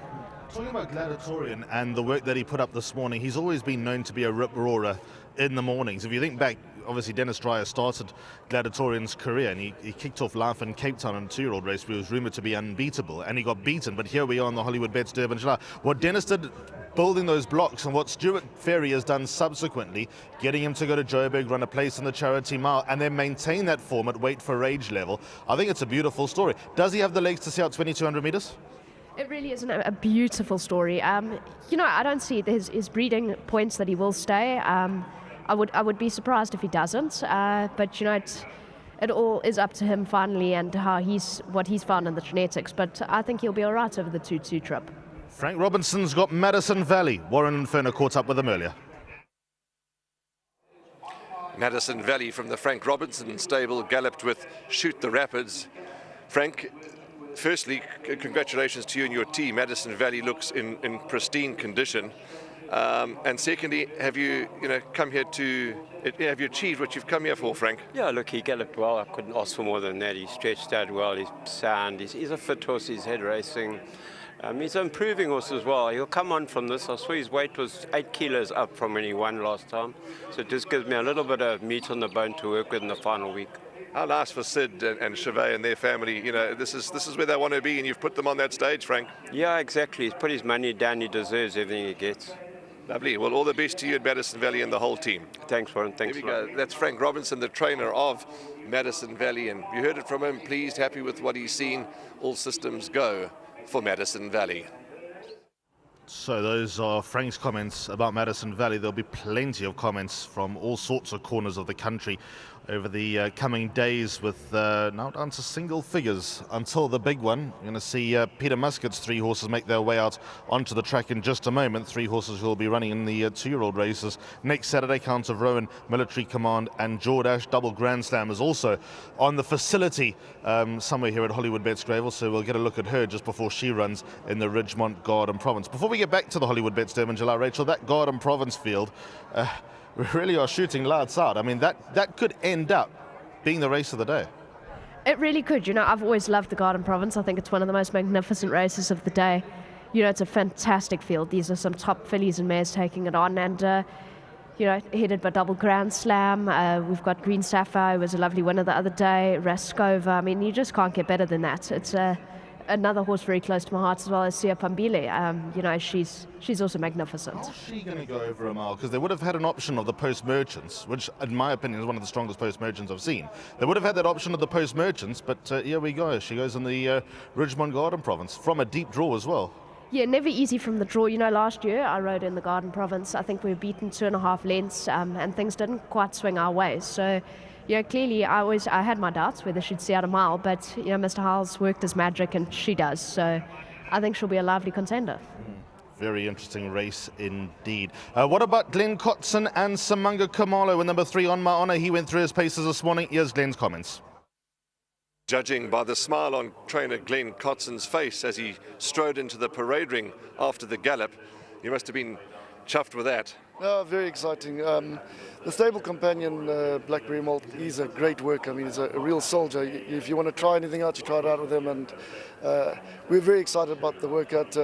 Samunga has ridden him during the week, in the last 2 weeks, and he said, but on the grass, just a different horse. Samunga had lots to say. He just said, we'll see you guys here in 10 days' time. Very, very exciting to have a horse that's in a handicap, because that's what the July is. It's a handicap with off-bottom weight. So I think we've planned it right. He's had a great prep. We've got, I think, 10 days to go. We've just got to cross our fingers and our toes that everything goes well. There's just so many elements. I mean, look at Do It Again. I mean, he came here, See It Again. He came here to Gallop and feel a slight temperature. So you just need everything to line up. If our stars align, we are huge right now. We're very excited. Glenn, between now and the big day, tick him over. Will he have another gallop? No, we'll just tick him over. He's done. This is part of his prep, so we're done now. To you and the entire Woodhill team, all the best. Yeah, thank you very much. Very exciting. And to Hollywood, I just can't believe the turnout here. It's just unbelievable. What you guys do in the tail is unbelievable. I think the others have got lots to learn, but it's fantastic. Well done.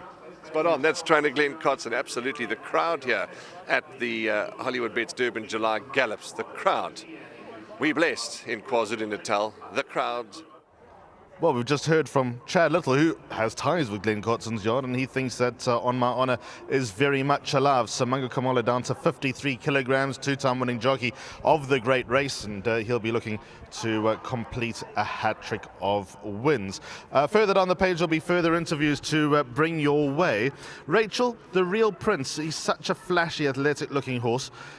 I believe that he's probably the best handicapped horse in the race, and the fact that he ran the Jetmaster Stakes at Hollywoodbets Kenilworth, and that probably gave Dean an inkling of the potential that he could probably reach, and he's completely wrapped him up in cotton wool this winter season, number 5, the Real Prince. But the big burning question, A, luck in running, because you know where he's going to be at the top of the straight, and B, stamina.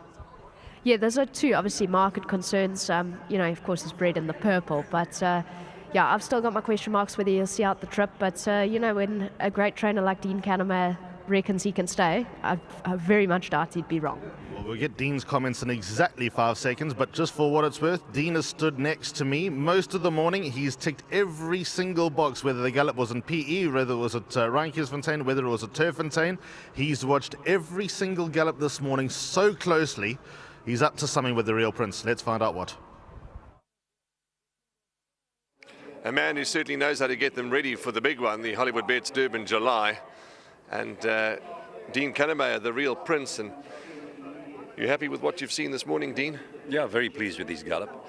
He also doesn't overexert himself, but I worked him with a companion that was a strong worker, and because I wanted him to feel at the last 400 meters of the race. So they jumped from the 1400, picked it up to 1200, and then I said to the companion up front, I said to Sean Veal, go through the 800, you start to pick it up, and so the last 400, I want to put him through, you know, I actually want him to go through the line almost at his top. but not coming off the bit, but so you can feel it the last 400. You know, you had the one run in the Drill Stakes, which was a great run, and we've stayed out of those other races, trying to escape the handicapper. And because he comes in 56.5, he's drawn 5, which is a very easy horse to ride. And I was just saying to someone who interviewed me earlier on, you know, if you look into his second dam, there's stamina there. And but the racers can tell, but I was very pleased with the gallop, and his recovery rate was very, very good. So it looks in great shape. You've made it no secret that you believe he'll stay. To you and your entire team, all the best. He looks $1 million, and I'm in your camp too. I'm sure he will stay. Yeah, all good with him, Warren. I'm pleased with the way he's gone about his preparation. Thanks, Dean. Thank you very much. Thanks, Warren. Lovely. That's Dean Kannemeyer from Dean Kannemeyer Racing with his thoughts on the Real Prince. As I say, the Kannemeyer dynasty, pardon the pun, they know how to get them ready for the big ones.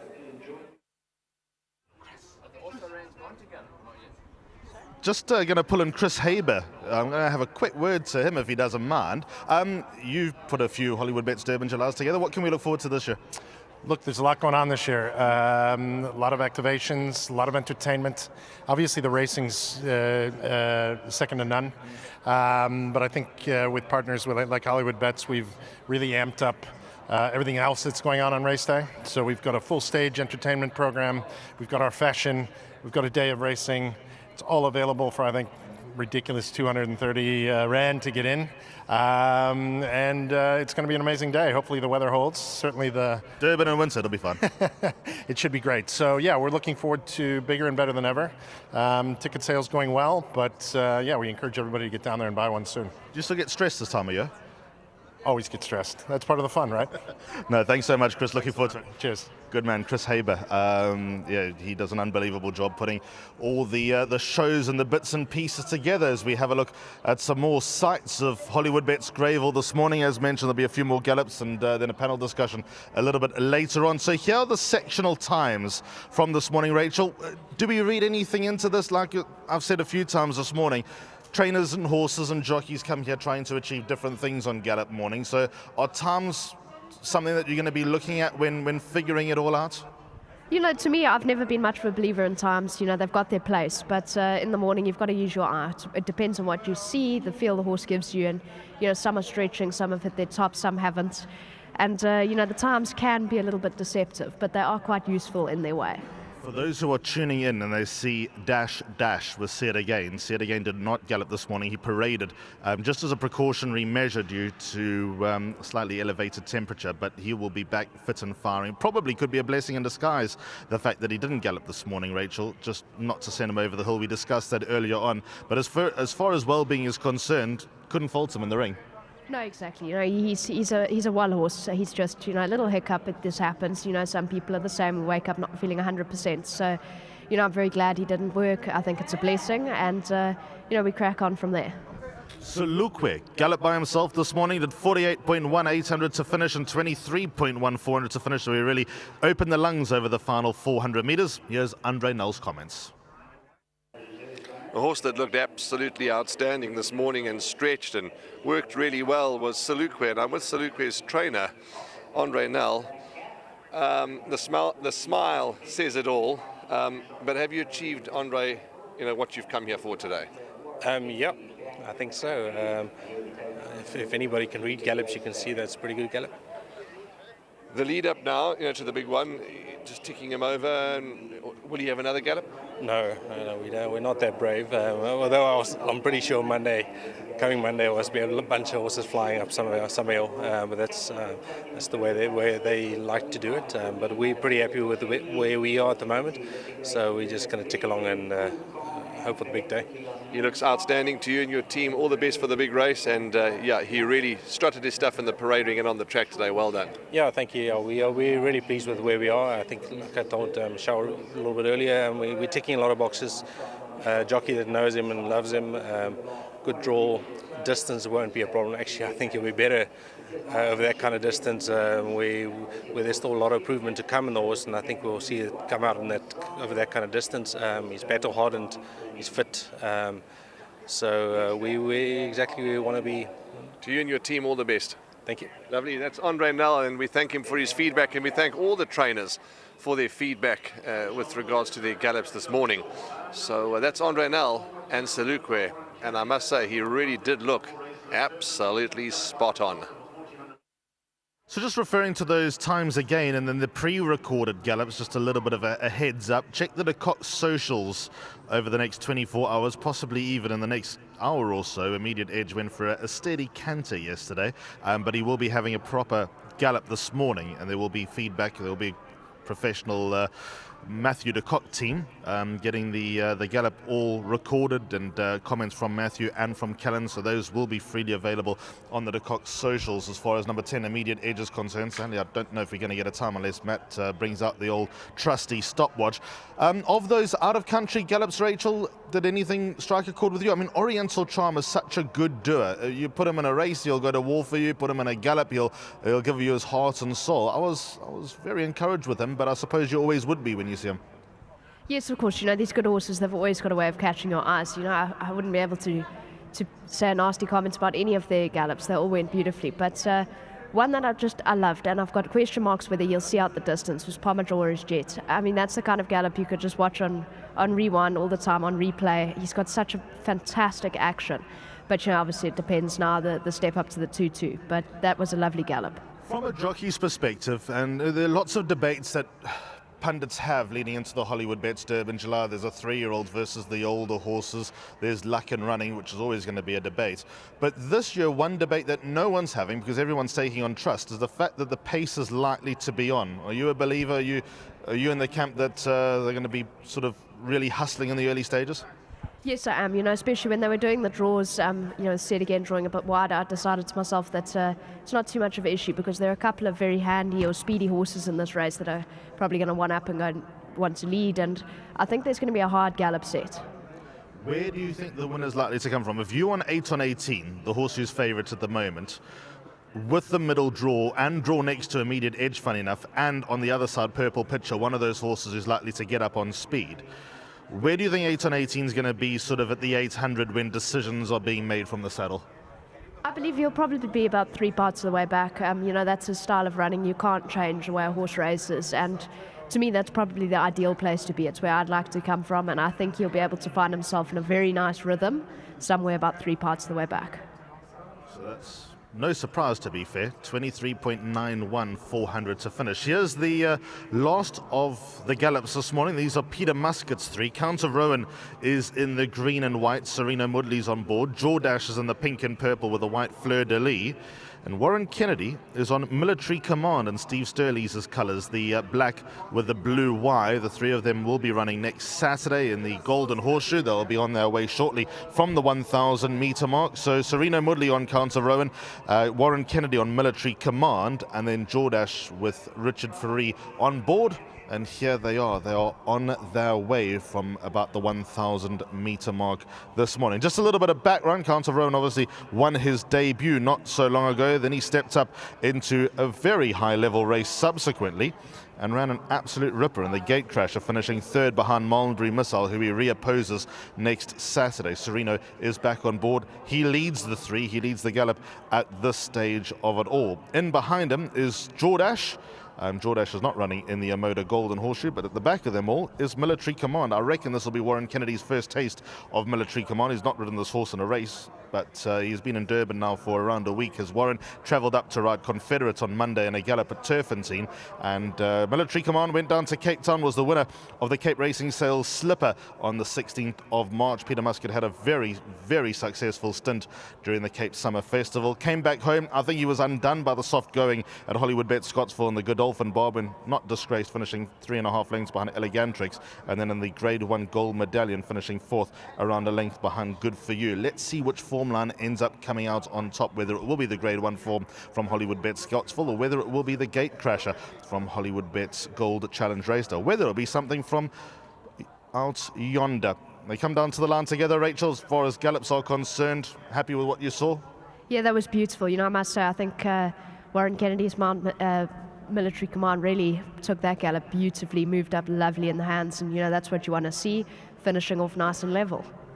not been to Hollywoodbets Greyville before his military command, so that would have been a very nice look-see, and also would have reminded Warren, not that he would have forgotten his way around. This was his home course, being a Durban boy, born and bred, playing a lot of his trade in Quebec at the start of his career, and then spreading his wings through Joburg and becoming a double champion jockey of South Africa. A few more gallops. You'll never believe it. Guess who's taking a horse down to the start, Rachel? Oh, well, I can, because I see him quite frequently riding a lot of work. MJ Odendaal, you know, evergreen. He looked amazing, always does. He rides a lot of his own work at home, and you know, it's always lovely to see him sort of don on a pair of breeches and show what he is made of. Yep, so we'll see that in just a moment as we get across to yet another interview done this morning. With me is trainer Nathan Cotton, who's in charge of Royal Victory. Nate, he's a horse that you can clearly see he's got a bit of a mind of his own, but once things got going, you've got to be pleased with that performance. Yeah, look, I thought he galloped quite well. Muzi said to me, I was quite happy with him. I went up there to obviously get him going. But he's a funny horse, you know. You've got to know him. Like Daryl Daniel rides him, not a problem, he'll jump away. But if you don't know him, he does this type of thing. He likes to stop and look around a lot. Obviously, you know, you would like them to jump away like every other horse, but that's just Royal Victory. Even at home, he's got his little quirks. But he worked well enough, and he's a nice sound horse, so I'm not concerned really about that. Passionate bunch of owners. How's the mood in the Cotson and the owners camp? Everybody happy and obviously looking forward to the big day? Yes, definitely. You know, Pete, he loves the game. He's mad for it. He's very excited. He's here obviously for watch the gallop as well. But yeah, all good. Thanks, Warren. All the best to you and your team on the big day, and you're doing a wonderful job with them, and long may it continue. Thank you very much. Spot on. That's Nathan Cotson with Royal Victory, as I lose my footing.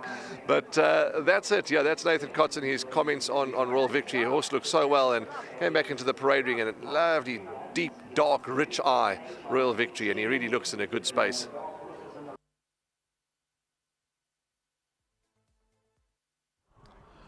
Royal Victory, a horse that's been under radar this year. Last year we all remembered him and had hopes for him after winning the Betway Summer Cup.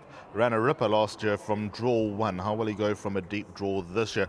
Here is a horse called City of Love under Andrew Fortune. Com Naidu trains. This horse is 1 from 1 year at Hollywoodbets Greyville just over a month ago.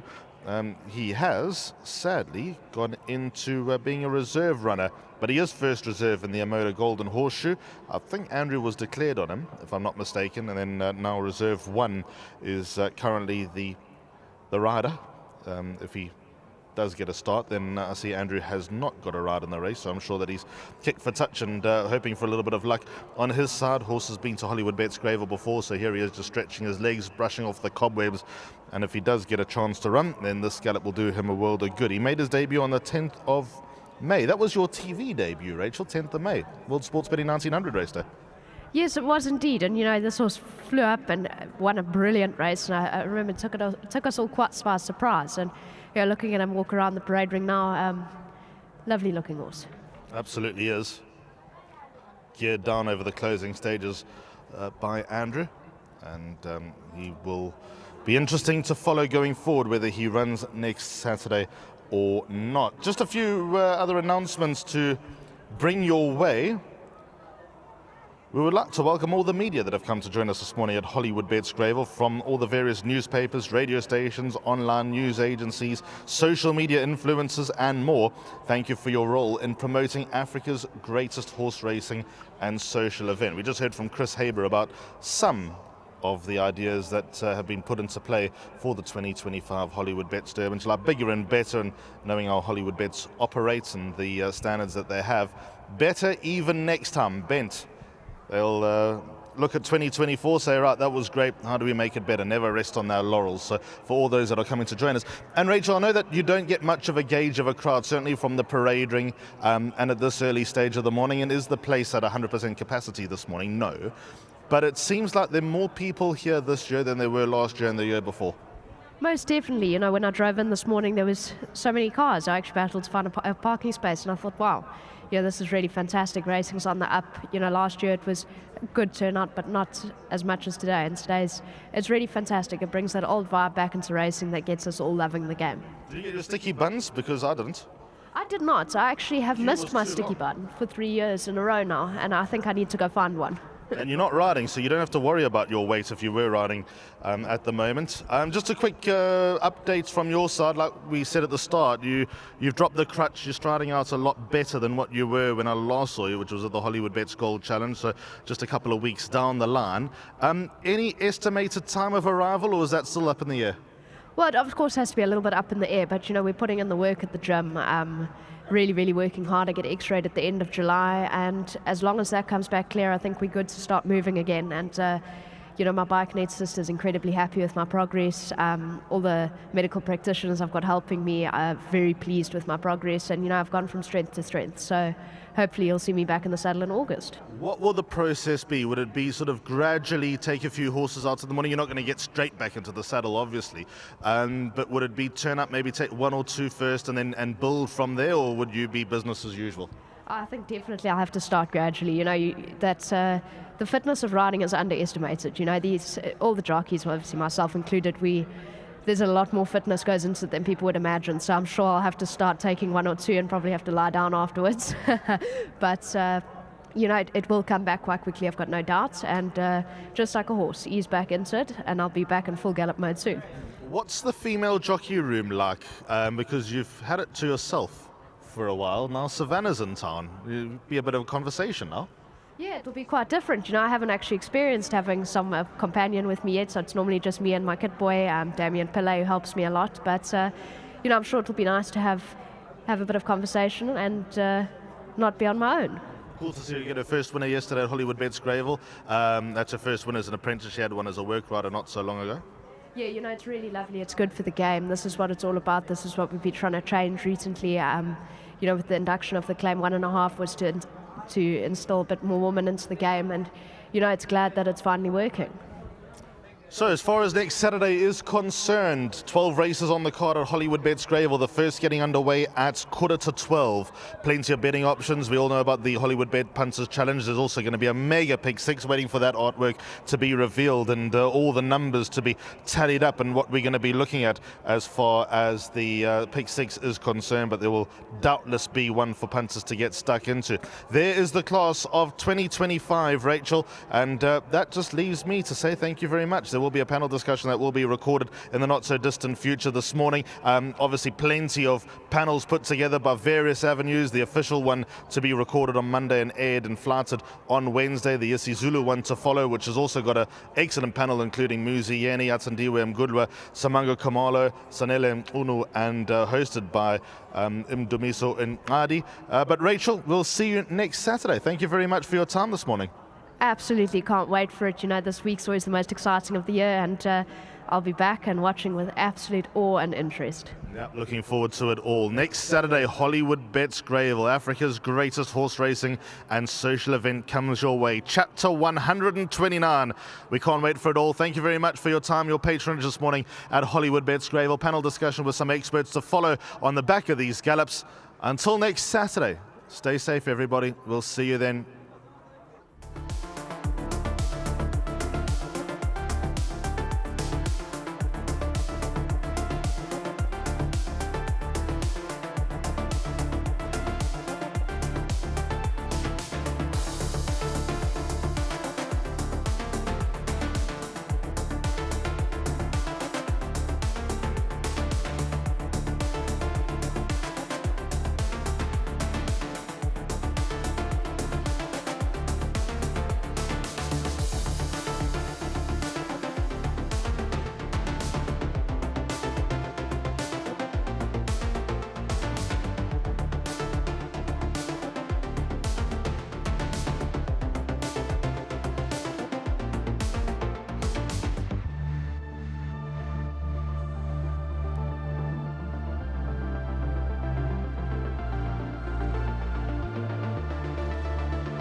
Experience the thunder as South Africa's top thoroughbred horses compete for the R5 million prize. Oriental Charm!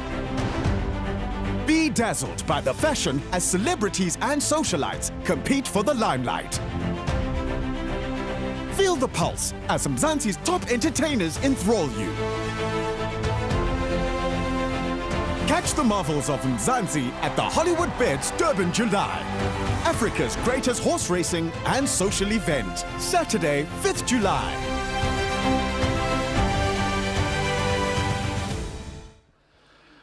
Very good morning and welcome to our Hollywoodbets Durbanville Gallops review discussion, panel discussion. I'm joined on my right by 4 times winning Hollywoodbets Durbanville winner Anthony Delpeche, and on my left Kevin Shea, who's won it twice. So collectively they've won 6 titles in this great race. Firstly, Anthony, welcome. Thanks, Graham. Thanks very much for having me. And Kevin, how are you doing? I haven't seen you since last year. Yeah, very good, Graham. Thanks very much. Lovely to see all the people here, and let's just hope we can give some information and help them on a bit. Okay, so the structure of the show is we're going to go through all of the gallops, starting with the pre-recorded gallops, one by one, getting a comment from Anthony and Kevin about each one. And at the end of the show, hopefully we're all a little bit wiser and are pointed into the right direction. So let's get straight into it. And probably appropriately enough, we start with the defending champion, Oriental Charm, who was put through his paces at Rheinkiesfontein.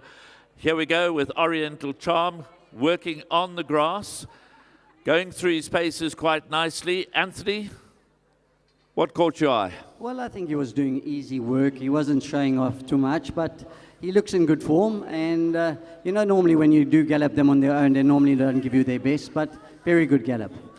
Kevin, obviously we saw his comeback run in the Hollywoodbets Gold Challenge. He refused to lie down. He made Dave the King work extremely hard for his 2nd consecutive victory in that glittering Grade 1 event. He's a horse that just doesn't know how to give up. Are you happy with what you see? I'm very happy with him. I'll definitely give this horse a chance this year. With the 60 kilos, drawn well, won, and I think he's the kind of horse that could produce something special, and he'll be in the shake-up. Anthony, from a rider's perspective, we've heard on many previous occasions that the one gate that you don't want to draw is indeed the number 1 gate. But when you're riding a horse like Oriental Charm, who likes to go forward, you get there for free, must be a huge advantage. It's definitely a huge advantage. Obviously, a lot of people are very concerned drawn in the first 5, but he's a horse that's got a lot of speed, so he's going to go forward. So I wouldn't be worried. I'm closest to the fence, and I think he's got a perfect draw, and he could end up being the leader. So there we go. That is Oriental Charm. We know he's in a great space as we move on to the Summer Cup winner, trained at Rheinkiesfontein by Alec Laird, who of course saddled the 100th winner of the July way back then with London News. So Atticus Finch, he was put through his paces over 800 meters. He was given a blowout under big race jockey Kelvin Abib. I'm going to start with you, Kevin. I thought he showed himself to be in a good space. He looks like he's in a good space. He's a Summer Cup winner. Preferably myself, I think that the Greyville Straight might be a touch short for him. His form is in and out. He runs a good race, then he runs a bad race, then he's half on top of them. He's a little bit in and out for me. So for me, I'm going to pass number 4, Atticus Finch. Anthony, your comments. Obviously, Alec Laird comes from the famous Laird dynasty. They've won so many. As a family, they've won so many July titles. Atticus Finch, of course, he did win the Betway Summer Cup. And he didn't run a bad race in the World Sports Betting Cape Town Met. That was, of course, run at weight for age. He's possibly more favorably treated here. But one of the long shots in the race? Yeah, but firstly, his work this morning I thought was very good. I thought he had an easy pace work, but he looked like he was really enjoying his work. Listen, Alec Laird knows how to win this race, and he's a trainer that when he turns up for the big races, you know how to get them here. And I don't think he's a horse who can write him off. I think 6 places, he could be in the 6th place. So James Crawford, of course, is flying solo with Brett having gone, with Dad Brett having gone to ply his trade in Hong Kong and fly the flag for South Africa in Hong Kong. And James obviously has got the defending champion Oriental Charm, but he's got some backup in the form of Pomodoro's Jet, who's an interesting runner because he's won his last 3, but we haven't seen him since March, Anthony, and so he's been under the radar. I can't recall a horse that winning or being placed in a Hollywoodbets Durban July with such a long layoff. He looks to be carrying a bit of condition, but that might just be the individual. Yeah, it's not the ideal prep wanting to come into the Durban July, and listen, I don't think I've ever seen a horse with this kind of prep coming to win a race like this. His work this morning was good, but I can't have him. Kevin? His work was good, Graham. For me, it's all about preparation, and this race, I think, you need to have a solid preparation, and I don't think he's had it up to the date, but winning 3 in a row, the horse knows how to win. Not for me, thanks, Graham. Yeah, unfortunately, Pomodoro's Jet was meant to run the other day in the Hollywoodbets Dolphins Cup trial, but missed that engagement. So that obviously is a little hiccup in the road on the way to the 2025 Hollywoodbets Durban July on Saturday, the 5th of July. So Pomodoro's Jet probably has it all to do. If he were to come out and win or even be placed, that would represent a huge training feat by James Crawford. But let's now move on to a very interesting runner. Not since 2004 have we had a competitor in the big race from the Eastern Cape, and now we've got My Best Shot, who comes into the race off the back of 6 consecutive victories, including the East Cape Derby, which he won in ridiculously easy fashion. Of course, his regular pilot, Richard Fourie, will be aboard 8 on 18, and Chase Morjan gets the opportunity to ride this for Alan Creef. Now, firstly, Kevin, Alan Creef has had a wonderful season, particularly with his 2-year-olds winning around the country. I think My Best Shot is an interesting runner. Very interesting runner, and as you say, Alan, he knows how to train winners, he knows how to get them ready. He's already proven at Scottsville, only in a sprint, to come from PE, Port Elizabeth, Quebec, to win on our soil. So, Graham, he's done very well, this horse. As you say, he stays well. He's got 53 kilos. He's got a half-decent draw of 9. Chase Morjan, if anything's going to run a place, I'll say this horse could run a place. Anthony, obviously, was being put through his paces there before travelling up next week to Durban to compete in the 2025 Hollywoodbets Durban July. He's got speed to win over 1,400 and 1,600. He showed his stamina when winning the East Cape Derby over 2,400 metres. I was chatting to Luciano Passerini the other day, said, really, what kind of horse? He's a very, very good horse. I can't help feeling that he's in this field because Richard Fourie might have said he's better than a lot that I've ridden. Maybe not as good as 8 and 18, but he's better than a lot I've ridden. And what do you make of him? Well, I think it's always very hard because obviously he's never taken opposition that is competing in the Hollywoodbets Durban July. But what he's taken on in Port Elizabeth, he's beaten them very impressive. And that's all he can do as a racehorse, you know. Obviously in his work this morning, he didn't really show too much. But Alan Creef is a real top trainer, and he wouldn't be bringing him down here for nothing. Yes, he didn't give away too much, but then we obviously know that he's been racing regularly. He's racing fit. He's not going to be lacking in that department. No, listen, I was privileged to have ridden for Alan's dad, Mr. Creef, the old Mr. Creef, and they're real good trainers. These are real good horsemen, and Alan will know what to take a horse to win a race like this. Okay, so horse that got into this year's final 18, courtesy of an emphatic victory in the Jubilee Stakes, one of the traditional lead-in races to the first Saturday of July. Mike and Matthew de Kock trained Immediate Edge. Of course, he won the Jubilee of bottom weight. He's got a heck of a step forward to make here. But Mike de Kock describes him as a proper horse. And when Mike de Kock says he's a proper horse, you better believe it. Kevin, I'll come back to Anthony because Anthony is very familiar with these silks, of course, having won with Bold Silvano and Igugu. He didn't do much on the sand, but he's obviously in a good space. He's obviously very fit. He won a Group 3 the other day, but he looks magnificent.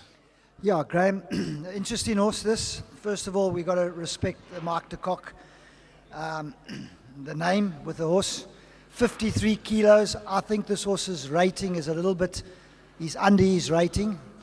I think he should actually have a little bit more weight, but he doesn't get it because he's placed him very, very well. And Callum Murray, 53 kilos, Mark de Kock, immediate edge. I think if there's any horse that's going to take the favourite on, I think this is the horse, and I make him a big runner. Huge respect for the de Kock outfit coming from Kevin Shea, and why not? Of course, Kevin won for the team on Ipitombi way back in 2002. Can anybody even remember 2002? But Kevin Shea certainly remembers 2002, and you will obviously have fond memories riding in these yellow silks with the royal blue chevron. You won on Bold Silvana, you won on Igugu, and here we have immediate edge, and we've got Callum Murray, who's probably taller than me now, having to get down to 53 kilograms. That tells a story. Yeah, we actually had a discussion about this, Matthew, Mark and myself, and he said that Cullen really wanted to ride the horse, and what did I feel? And I always say that if a jockey is really dedicated and wants to get to the weight, he really does believe that the horse has a serious chance.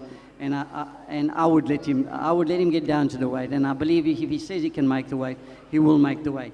But I think this horse is a dark horse in the race. This is a horse that I don't think we have seen the best of him yet because he hasn't had the opportunity and the time to be able to show it off. I think if anything is going to beat 8 on 18, this could be the horse.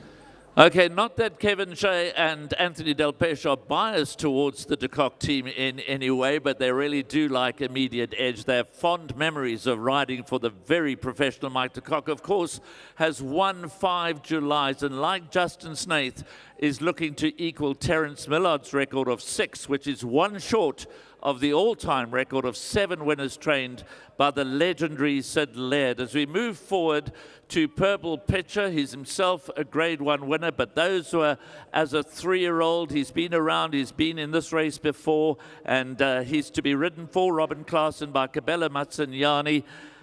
Anthony, certainly one of those that are amongst the long shots that perhaps if he puts his best foot forward, he could get into the fray.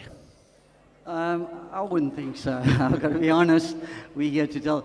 His gallop this morning didn't really show too much, but obviously he deserves to be in the race, but I can't see him having any chance.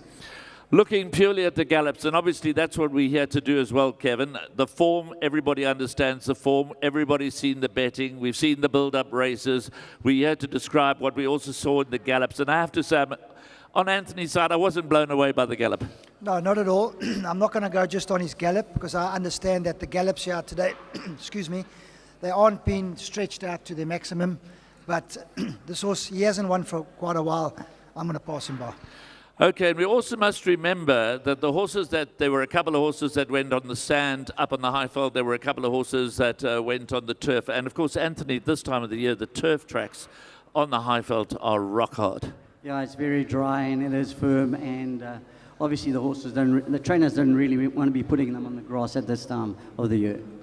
Okay, so it's wonderful that South Africa's champion jockey of a few seasons back, and more recently the New Zealand champion jockey, hit the ground running in New Zealand. I'm referring obviously to Warren Kennedy, and it's wonderful to welcome Warren back to South Africa. He rides the SA Classic winner Confederate. He worked along in the sand. So let's have a look at the gallop of Confederate as I chat to Kevin. Firstly, Kevin, obviously fantastic to have Warren back. And then secondly, what were your impressions of this gallop?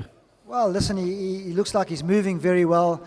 I think Warren Kennedy on the horse definitely puts an extra length or 2 on it. No disrespect to the guys who've ridden before, Craig Zaki and that.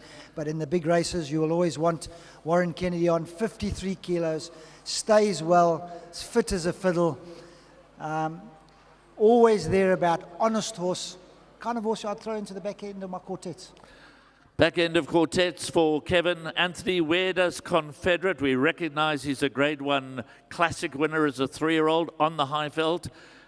He's got form that lines up with Fire Attack and so on, so there's lots of form to go around him. Where does he fit in your pecking order? Well, I think he's a horse that's going to be on the speed. He likes to race there and stay out of trouble, and sometimes those are the kind of horses that you want to be riding. Listen, his work on the sand looked good, but I think you'll find a tough task for him here, and anything he could finish in the top 6. Let's just pause for a moment because you mentioned there that he likes to be on speed. Looking at the race, I know there's a lot still to unfold. We're 10 days out from the Saturday, the 5th of July. But when you think about Oriental Charm and you think about Confederate and one or two others, there doesn't appear to be a shortage of pace this year. Yeah, I definitely think there will be a lot of speed in the race, especially he's gonna take on Oriental Charm in front, and Oriental Charm, obviously from the draw one, they'll have to commit early and get in front, and so obviously the speed of the race is going to be on from the word go, because the guys are going to be coming over quickly, so you're going to have to make use of Oriental Charm from that draw. So the speed, I feel the speed, the first 200-300 meters of the race is going to be pretty quick because of the draw of Oriental Charm, and obviously Purple Pitcher is a horse also that likes to race on the speed. I couldn't really see too many other horses really going to be being the leader. So I think Oriental Charm myself will have the run of the race. Run of the race, but he's certainly got a lot more weight to carry this year. Before we leave the pre-recorded gallops, we're going to go through the two reserve runners. They are, of course, number 19, Litigation, and number 20, Son of Raj. They need a scratching to get into the race, but they're amongst the 20. They did their workout. They're on the screen. And to be honest with you, Kevin, I was quite impressed because Litigation might be running in, or in fact is running in one of the other races, so we've got to keep an eye on him. I like the way he went through. He was being held together, but he seems to be coming right. Yeah, he worked very well. Like you say, he was held together well. On the other race, I think he's running in the consolation, isn't it? I think if he misses the big one, he'll go into the consolation. So there's one for the public to keep an eye on for their pick sixes. What did you make of Litigation? We know that Sean Terry's absent in terms of the top 18. Obviously, he needs a scratching to get into the race, but Litigation will be in action, so we need to keep our eyes wide open. I liked what I saw there. Yeah, 100% right. That's exactly what I wrote down. I thought he worked very well this morning, and in his work, he's in good form. And the second reserve runner is number 20, Son of Raj. He was given a workman-like gallop out there. The Tony Peter trained former SA Derby winner. He was ridden by Sipu and Schlapu, and we'll see him coming around the turn. This is number 20, Son of Raj, for Stephen Chetty. He is reserve 2. He certainly was put through his paces. He put in a workman-like performance. Yeah, he was made to work this morning. He is a bit of an inconsistent horse, so it's very, very difficult to like him. So there we go. We'll watch Son of Raj as he goes through his paces, and I'll quickly refer to Kevin. Kevin, clearly it's unlikely he's going to get a run. We require 2 scratchings, but I guess stranger things have happened before. So your impressions of Son of Raj, firstly the gallop and his overall form. Yeah, his overall form myself is his run against Purple Pitcher and that immediate edge. So the form is all there. Worked well, had a bit of work to do this morning, well, when they did record it. For me, Mr. Stephen Chetty, I think this year he's going to miss the July. I don't think he'll get a run. Okay, so we dealt with the pre-recorded gallops. We're going to go to the action that unfolded here at Hollywoodbets Greyville this morning in front of a huge crowd. Kevin was saying off air, this is the biggest crowd we've ever seen, and so many have stayed behind to listen to what Kevin and Anthony have to say, and we appreciate that, guys. And we're also going out live on air as well. So the action started this morning with the Frank Robinson runner for Sid Moodley, Madison Valley, who of course got into the race via a win in the Hollywoodbets Dolphins Cup Trial Grade 3. Interesting that Gavin Larena rides, Anthony, and I thought this was one of the better gallops of the morning. I do agree with you. I thought he really galloped well, and listen, he got into the race. He hasn't really beaten much, but saying that, his work this morning was really good. He's drawn in gate 2. He's got Gavin Larena aboard. He's easy to back in the market. He's got no problems with the trip. In fact, he'll go further than the 2,200 meters. He ticks a lot of boxes, Kevin. Could he sneak into the quartet? I think you've got to respect Gavin Larena's choice. I spoke to Gavin. At the weights, he didn't have much of a choice. This was virtually one of the last choices he had. 54 kilos, a bit light for Gavin. So he's making the effort. The horse is fit. He galloped very, very well. And you've got to give Frank a little bit of a respect for this horse and just hope he runs a very big race, because he beat Underworld, and I think on the day Underworld is running, I think Underworld will be a hard horse to beat on the day, not in the July. So the form is there. Yeah, Underworld ran second, was taken out. He was scratched from the Hollywoodbets Durban July. But the third horse in that race, the third horse in the Hollywoodbets Dolphins Cup trial, was On My Honor. He met with a bit of interference. He was actually finishing stronger than either the winner or the runner-up. He gets in here as a 3-year-old. Dual winning July winning rider, Samanga Kamalo, is aboard for the Glen Cotton stable. And off air, I had a sneak preview from Anthony before we went live. You were very impressed with On My Honor, despite the fact that he jumped a bit of a patch. Yeah, I thought this could be one of most probably of the best gallop this morning, and Smanga was really going well on him, and you know, he didn't do too much, but in the manner that he worked was really impressive. So Kevin, as we watch it, we're going to see that Samanga actually had a bit of a scary moment. I think it's coming up round about now. You'll see that On My Honor actually obviously spooks from something. There we go, a nice little stride. It's not really what, as a rider, that's not what you want at the end of a gallop, but it doesn't detract in any way from what he showed us this morning. Not at all. I can see if you carry on watching the gallop, he shies for the shadow, and then at the poly track he jumps as well. So it's good that he had a good look as well for the big day. If you carry on watching the gallop, but for me, this horse he really galloped well today. He's got the right draw, he's got the right jockey, he's got the right trainer, he's got the right weight, he's got everything fits there for me. Preparation's been good, worked well, moving well, everything's right. For me, definitely a big runner. And of course, Glen Gotson is no stranger to unsaddling a winner in the hallowed winners enclosure after the running of the Hollywoodbets Durban July, way back when still sponsored by Vodacom, of course. He won with Big City Life. So the panel are of the view that, yes, his form may not match many of the others, but he's in a good space, he's coming right at the right time, and he could be a lurker in the pack. Number 2, On My Honor. Now a very interesting horse is number 3, The Real Prince. Dean Canema, Craig Zaki.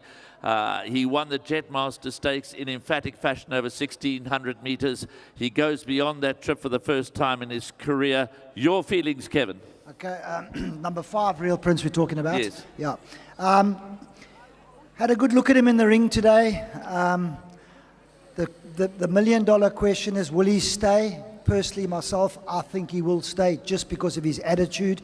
He's a real laid-back horse. He doesn't get himself worked up at all. And to see horses that quicken up from a mile like this horse does, if he relaxes and he can find that turn of foot in the straight, he's a question mark horse. Nobody knows. Will he get the trip? I say yes, he will. Can he be in the finish? I say yes, he will. For me, he's definitely a runner, number 5, The Real Prince. Yeah, so I said 3. That was the third gallop. He's definitely saddlecloth number 5, The Real Prince. Now, I remember, if we go back many years, there are gentlemen standing around here that will remember a horse called In Full Flight. He won the Guineas over 1,600 meters. He was trained by David Payne, and there was this huge debate as to whether In Full Flight would go 2,200 meters, and the jury was out. There were 2 very divided camps. And then, of course, Sushi San, we had the same story more recently. And so, as Kevin said, this horse, absolute mystery horse. We have no idea. They're confident he'll get the trip. The pedigree suggests not, but he's a different type to many of his siblings. Your gut feeling? I was lucky to ride the mother.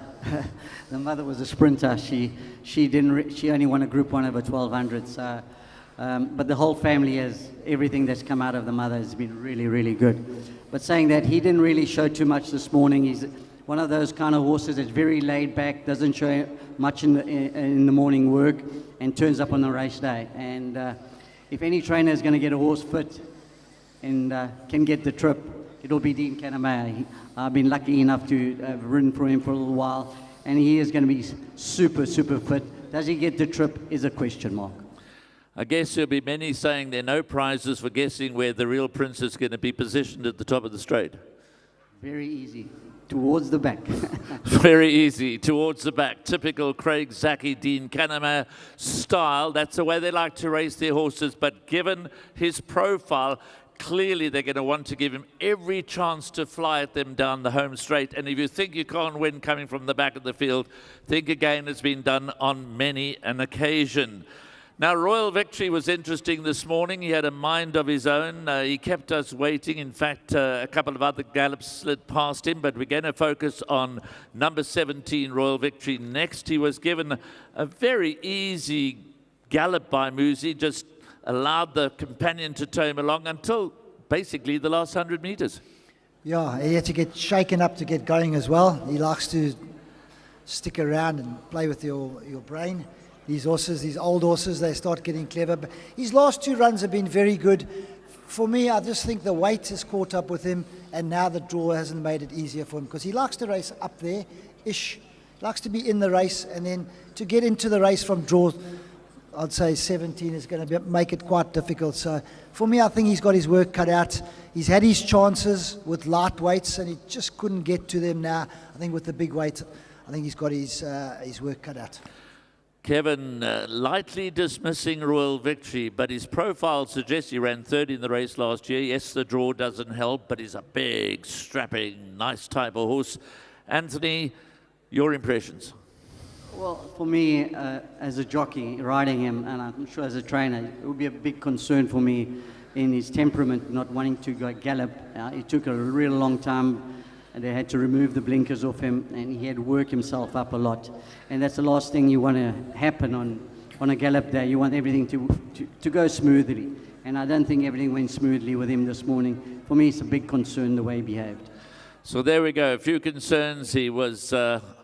kept us waiting this morning. He didn't want to go about his business, but he's a character. And you know what? Eventually he did, and he's got the right profile. He's got the form. You can't dismiss him lightly. I'm going to give him a lot more consideration than perhaps either of the 2 gentlemen aside, but from the draw, he's going to need a bit of luck in running. It's an open secret to many of my friends and those who've asked me that I harbour a fancy for number 6, Salukwe, certainly as one of the better outsiders in the field. Clearly 8 on 18 is the best horse in the race, but he went about his business, I thought, very well this morning. Salukwe. Yeah. Worked very, very well. I'd definitely give this horse a chance. Serena Midley, Andre Nell and his team, I think, have done an amazing job with this horse. They've prepped him for the July. They've aimed him at the July. He's got into the July now. I think they can't get this horse any better. This will be his run of his life. Anthony, if I'd said to you in January that Salukwe was a potential runner, let alone potential place getter in the 2025 Hollywoodbets Durban July, you would have thought that I'd completely lost the plot. But he's by a former July winner, and he's progressed nicely. And of course, he was a very, very eye-catching winner of the World Sports Betting 1900. And in recent years, both the World Sports Betting 1900 and the Hollywoodbets Dolphins Cup Trial, the winners of those races have been in the mix. Yeah, he was super impressive in the 1900. And it is a race that I always believe that is a good lead up to the Hollywoodbets Durban July. I've won the 1900 and gone on to win the Hollywoodbets Durban July. But the manner that he won it was really impressive. But what I liked this morning, he really looked well, and his gallop, he didn't show too much, but he looked in good form. So Salukwe ticks a lot of boxes. He's in the right space. He's progressed nicely. He's a 4-year-old with a galloping weight up against 3-year-olds. And so certainly on some of our recent results of this great race, he fits the profile of a potential upset and should be there or thereabouts. Number 7, Rainbow Lorikeet from the stable of Candice Bass Robinson. Of course, Mara Naresco. She won with Mara Naresco, becoming the first lady trainer ever to win the July. I'll start with you, Anthony, the only filly in the race. She got in at the very last moment, but perhaps because of the scratchings of Underworld and a few others. But she's in the lineup. I thought she was workmanlike this morning. Yeah, I didn't show too much. I really think it's going to be a tough task for her, and not for me. Fantastic for the Yuppie Syndicate and Zach Block that she's got in, but she is one of the outsiders, and probably, to be absolutely fair, rightly so. She deserves to be one of the outsiders. Only filly in the race. I'm on Anthony's side. I don't give her a chance at all. Okay, so now we go on to 8 on 18. He didn't give away much this morning, so we focused more on how he was presented, what kind of a space he's in as we're 10 days out from the big race. Of course, we all heard on Tuesday that he's a definite runner. Kevin, I'll start with you. He looked magnificent. He's a handsome individual. He has the looks of a champion, but he didn't give too much away this morning. No, he doesn't give anything away. That's what makes him a champion. He's undoubtedly the best horse in the race. He's going to be carrying the 57 for a 3-year-old, which is, I think, the first time ever. Oh no, I'm open to correction. I think Azzy's horse carried 59. One Abashiri carried 59. Abashiri carried 59, but there was a change to the weight structure in that particular year. He's got the pudding. He deserves it. He's a top horse. I've spoken to Andrew Fortune, who's ridden him. He said to me, "Is unbelievable animal." Knowing as a jockey, he says, "You know what a good horse is." I really think he's found a moderate July this year. When I say moderate July, there's no 5 or 6 of them sticking out. I think he's the horse they all have to beat. He deserves to be favourite. I think the draw's in his favour. He's going to be halfway back, 3/4 of the way back. As they said earlier on, I think the pace is going to be on the first 2 to 3 furlongs, and they're going to ease it up from the mile down there, which will tighten him into the race. Running wide with a big stride, I think, won't affect him. He's the horse they all have to beat. If he gets beat, it's going to be a very, very, very big 6. And I think he's going to be a hard horse to beat on form and on everything. If everything goes his way, I think he'll be a very hard horse to beat. Very hard horse to beat. And speaking about the pick 6, of course, we've got a huge 2 million rand carryover on the day, and we're expecting that pool to exceed 15 million rand. So he deserves his airtime. Kevin gave him a lot of airtime. He deserves his airtime. I listened the other day to a very nice interview that Andrew Bond did with Richard Free just a week or 2 ago, and it's an interview that everybody needs to watch. Richard Free describes this horse as one of the top 3 that he's ever ridden, the best 3 that he's ever ridden. I guess today what we wanted to see, Anthony, was that he's a happy horse going into the race. Yeah, he obviously didn't show too much in the morning, but that's good horses. We privileged, myself and Kevin, to have ridden some very good horses, and they normally don't show it up in the morning. They turn up at the races. And listen, this horse is coming this into the Hollywoodbets Durban July, and fantastic form. I really haven't seen a horse coming to this race with such good form, and I think he's a real smart horse. And looking at the field, for me, he stands out. He really stands out.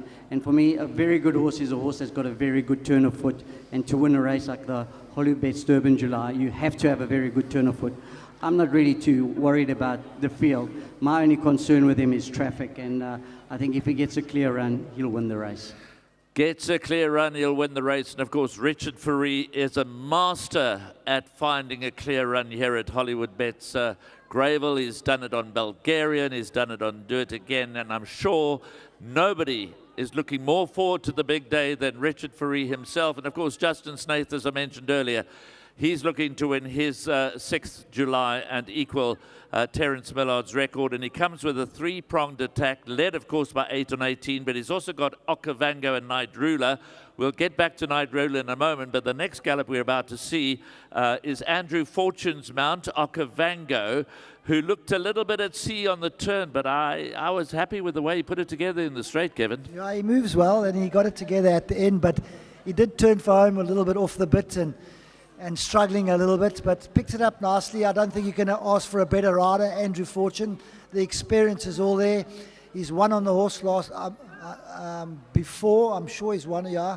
He's won on it before, so he knows what it's all about, Andrew. And what a story it would be for Andrew Fortune to win the July, and for what he's been through in the last, say, 5 or 6 years. It would be a hell of a story to write about. So if something's going to roll the favourite or one of the fancied horses, I'm happy for Andrew Fortune to win it. So Andrew Fortune, what a story it would be, but he's been very forthcoming, Andrew Fortune. He's done a lot of work for the Snaith team throughout champion season, and even earlier today at the Gallops, he said, look, I'm hoping Okavango gives me a good ride, I'm hoping Okavango runs into the money, but clearly I can't beat 8 on 18. Yeah, he actually looked like a 2-year-old today when he was galloping. He was very, very green and looking at everything, and His gallop was very good towards the end, very good. But Andrew's gone on record in saying, obviously, he's got no chance against 8 and 18. So, if anything, he could run into the money. So Okavanga could run into the money, but Andrew Fortune, if all things are equal and it's a fair run race, Andrew Fortune, who's done work on 8 on 18, as has Richard Free, obviously, but he's been doing a lot of work behind the scenes, Andrew Fortune, and he's realistic in his approach. I cannot beat 8 on 18, but we don't race on paper, we don't race on the training tracks, we race on the big day, and any amount of things can happen in a race. And Okavanga was eye-catching in the stretch after looking a little lost on the turn in this morning's gallop. Now, disappointment today was the fact that we didn't see number 15, See It Again, in action. He came to the track, he had mild temperature, he was walking around the parade ring. Hopefully, the guys...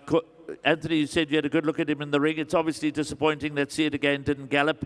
Firstly, how did he look in the ring? And secondly, should we read too much into this? Yeah, it is a concern, obviously. He really looked well walking around the parade ring, but it is a concern coming so close to the Hollywoodbets Durbanville to be having a temperature at this time. So hopefully it's not serious and they get on top of it very quickly, but it's not the ideal thing coming into the race. So I think in human terms, if I may take the liberty of saying so. So maybe he came here with a headache this morning, and tomorrow you don't have a headache. We've all woken up like that, and we've all not necessarily felt at our best on a particular day, but we're still fit enough to play in a big football match or whatever the case may be in a couple of days' time. So we wish Michael Roberts, See It Again, Raymond Danielson and Nick Johnson well. We hope there are no further hiccups. We look forward to seeing See It Again, who ran second 2 years ago and fifth, an unlucky fifth last year. We'd love to see It Again in the race because there's unfinished business with See It Again. And if all goes well, as we expect it to, he could be a big runner on the day. But 16 Gladiatorian. Now, we were chatting about the Real Prince and the trip. Gladiatorian has won over 1,750 meters. He won the iOS Drill All Stakes. He was a fast finishing third in the Hollywoodbets Gold Challenge. He's bred to go every inch of the trip. Kevin, this for me was the gallop of the morning. I'm surprised they've never tried him over the trip. Not the 2-2, maybe even the 10 furlongs. Because speaking to Sean, and he comes from off the pace. He thinks the horse has definitely got a chance. He'll be running on. He's a genuine horse. He always gives 100% of his time, I can say. And for me, if he's running on, he's definitely a horse that could finish in the top 4. What we know, Anthony, is that he's a soldier, that he's got the ability. Yes, he's gone up in the ratings again. He incurred a bit of a penalty coming out of the Hollywoodbets Gold Challenge, so he's got to carry joint top weight. But he's such a fighter. I'm not too concerned about the weight. You mentioned traffic earlier. That would be my major concern facing Sean Veal, and the fact that he's drawn in gate number 16. We know he's going to give him a quiet ride. We know he's going to allow him to finish off the race, wherever that may be, doing his best work late. So traffic, is that a concern again for him? Yeah, he's also very lucky for us. I think traffic sometimes, when you've got that horse that's got that turn of foot, the gaps don't really close on you. You get there before the gaps close. And he has really got a good turn of foot. I think he was a very unlucky horse in the Hollywoodbets Gold Challenge. I think he followed the wrong horse and got into the wrong place. And I think if things worked out for him, he may have won the race. He's obviously a horse that's obviously a concern. Does he get the trip? It's a question mark. But I think he's a horse that's going to be finishing off the race very well. So there we go, Gladiatorian very much in the mix. Not too many horses, in my opinion, in my humble opinion, not too many horses are going to be finishing faster on the day. It's whether he can make up the ground. He just failed to do so in the Hollywoodbets Gold Challenge. That was over 1,600 meters at the very highest level. 2,200 meters, hopefully the gap's open for Sean Veal. Stuart Ferry's first ever runner. The Mauritian connection will be shouting loudly. The last of the gallops, and the third string to the Justin Snaith bow is number 18, Native Ruler. Highest rated one-time winner in the country, but he's got classic form. He brings classic form into the race. He looks well held by 8 and 18, but of course those encounters with level weights, now they get 4 kilograms. 4 kilograms is a bit of weight to receive now for Native Ruler, 3 or 4 kilograms. And I was quite impressed. I thought he looked particularly well this morning. Yeah, his gallop was really good. Obviously the draw is not going to help. Drawn 18, and Listen, Justin has prepared all the horses in the race, and he knows who's the better horse. Obviously, 8 and 18 is obviously shown Justin that he is really definitely the smart horse of the race. But saying that, if he gets a little bit of luck, he could run into the placing. Knowing Justin, of course, one of the records that Terence Miller does hold is the fact that he's run first, second, third, and fourth, I think, in one of the Julys if you go back in time. So Justin would be very happy if 8 and 18 wins. He'd be a lot happier if one of his others runs second, and he'll be delighted if he ran 1, 2, and 3. What does Tristan Godden do from the 18 draw on a horse like this? Drop him out to last and run for luck? Maybe the other thing, he's not going to the front and making the pace for the other ones. No? No, I don't think so. Okay, then he's out there. Listen, like you say, he's a one-time winner. I think he's one of 4 Vercingetorix in the race. He's so well bred out of the Palm Princess. What do you do from 18? Graham, Percy, myself, they're going to go quick the first 3 furlongs and they're going to ease up. So if you're going to just drop him out straight away, you're going to be lost the whole way around, turning for home 3 or 4 wide. I think Justin's going to tell Tristan, you go out and do what you have to do and see what we can do. But for me, I think he's got a lot of work to do from number 1, that draw, and being a one-time winner. Okay, so Tristan Godden, a very likeable local jockey who's enjoying a rich vein of form recently. He'll probably make up his mind based on what the 2 gentlemen on my right and my left who've got so many years of experience in the saddle, but not just in the saddle, so many years of riding in Africa's greatest horse race, the July, sponsored now, of course, as we know, the 5 million rand Hollywoodbets Durban July. So we've been through the gallops, we've given you our impressions. To wrap it all up, I'm not going to put the guys under pressure by trying to go 1, 2, 3, and 4. So I'm going to ask them their top choice and perhaps their best outsider. I did give them a little bit of warning, so they've had time to think about it. It's not only about what we saw this morning, it's also about the overall form, the draws, the jockey choices, etc. And I'm going to start with Kevin. I'm going to give Anthony the last word. I have a feeling I know exactly what their top choices are going to be, so that'll be a confirmation of 8 and 18, correct? He is my top choice, I've got to be honest with you. He's the best horse in the race. I think Mark de Kock's immediate edge is maybe going to give him a run for his money. They're drawn next to each other. There's 4 kilos swing for the 2 of them. So I think those 2 should be fighting it out in the finish. And my outsider will be Glenn Cotson's horse, On My Honor. So there we go. For Kevin, it's 8 and 18, immediate edge and On My Honor. Raising On My Honor is perhaps one of the better outsiders in the field and one of those that you should throw into your trifectas and quartets. As you know, we're going to have a massive quartet pool on the day, and it's a great bet to try and catch in the Hollywoodbets Durban July. Anthony, your top choice, and how confident are you? And then perhaps 1 or 2 outsiders. Yeah, well, obviously 8 and 18 is definitely my top choice. I think he's the best horse in the race, and he's got everything as a racehorse to win the Hollywoodbets Durban July. He's got the greatest turn of foot. He can get there so quickly. He can turn into the straight 10 lengths behind him. He'll make it up. I've ridden good horses grazing, came from second last. When you got good horses, they'll get there. And I think he's a top-class horse, and I think he'll be a very hard horse to beat. But I think the horse that's playing under the radar, and obviously nobody knows how good he is yet, is Immediate Edge. I think he's a horse that's, I think in a year's time you'll see really how good he is. So he could be the dark horse in the race. If anything is going to spook 8 or 18, or if anything goes wrong, it could be Immediate Edge. And my dark horse is going to be Gladiatorian. I thought he looked really well today, and I think if he gets the trip, he'll be in the top 3. So there we go, Anthony and Kevin with all those rich years of experience, and between them having won 6 Julys over the years. They're both in the camp of 8 and 18. They both rank Immediate Edge as possibly the biggest danger to him because he's unexposed. He's still very much on an upward curve. On My Honor is perhaps the pick of the outsiders for Kevin. Gladiatorian for Anthony. I'm not going to go against the grain. I think obviously 8 and 18 is the best horse in the race. My roughie for the event, my quartet boosting dividend horse is Salukwe number 6. But whatever the outcome, you have to be at Hollywoodbets Greyville on Saturday the 5th of July for the 129th running of Africa's greatest race The Hollywoodbets Durban July. It kicks off at 4 o'clock. We're in for an absolute thriller. Thanks for joining us.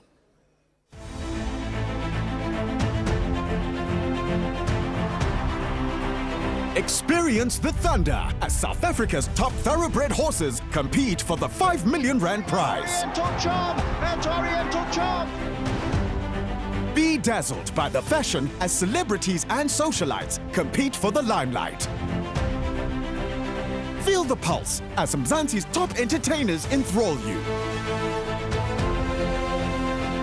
Catch the marvels of Mzansi at the Hollywoodbets Durban July, Africa's greatest horse racing and social event, Saturday, 5th July.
We belong.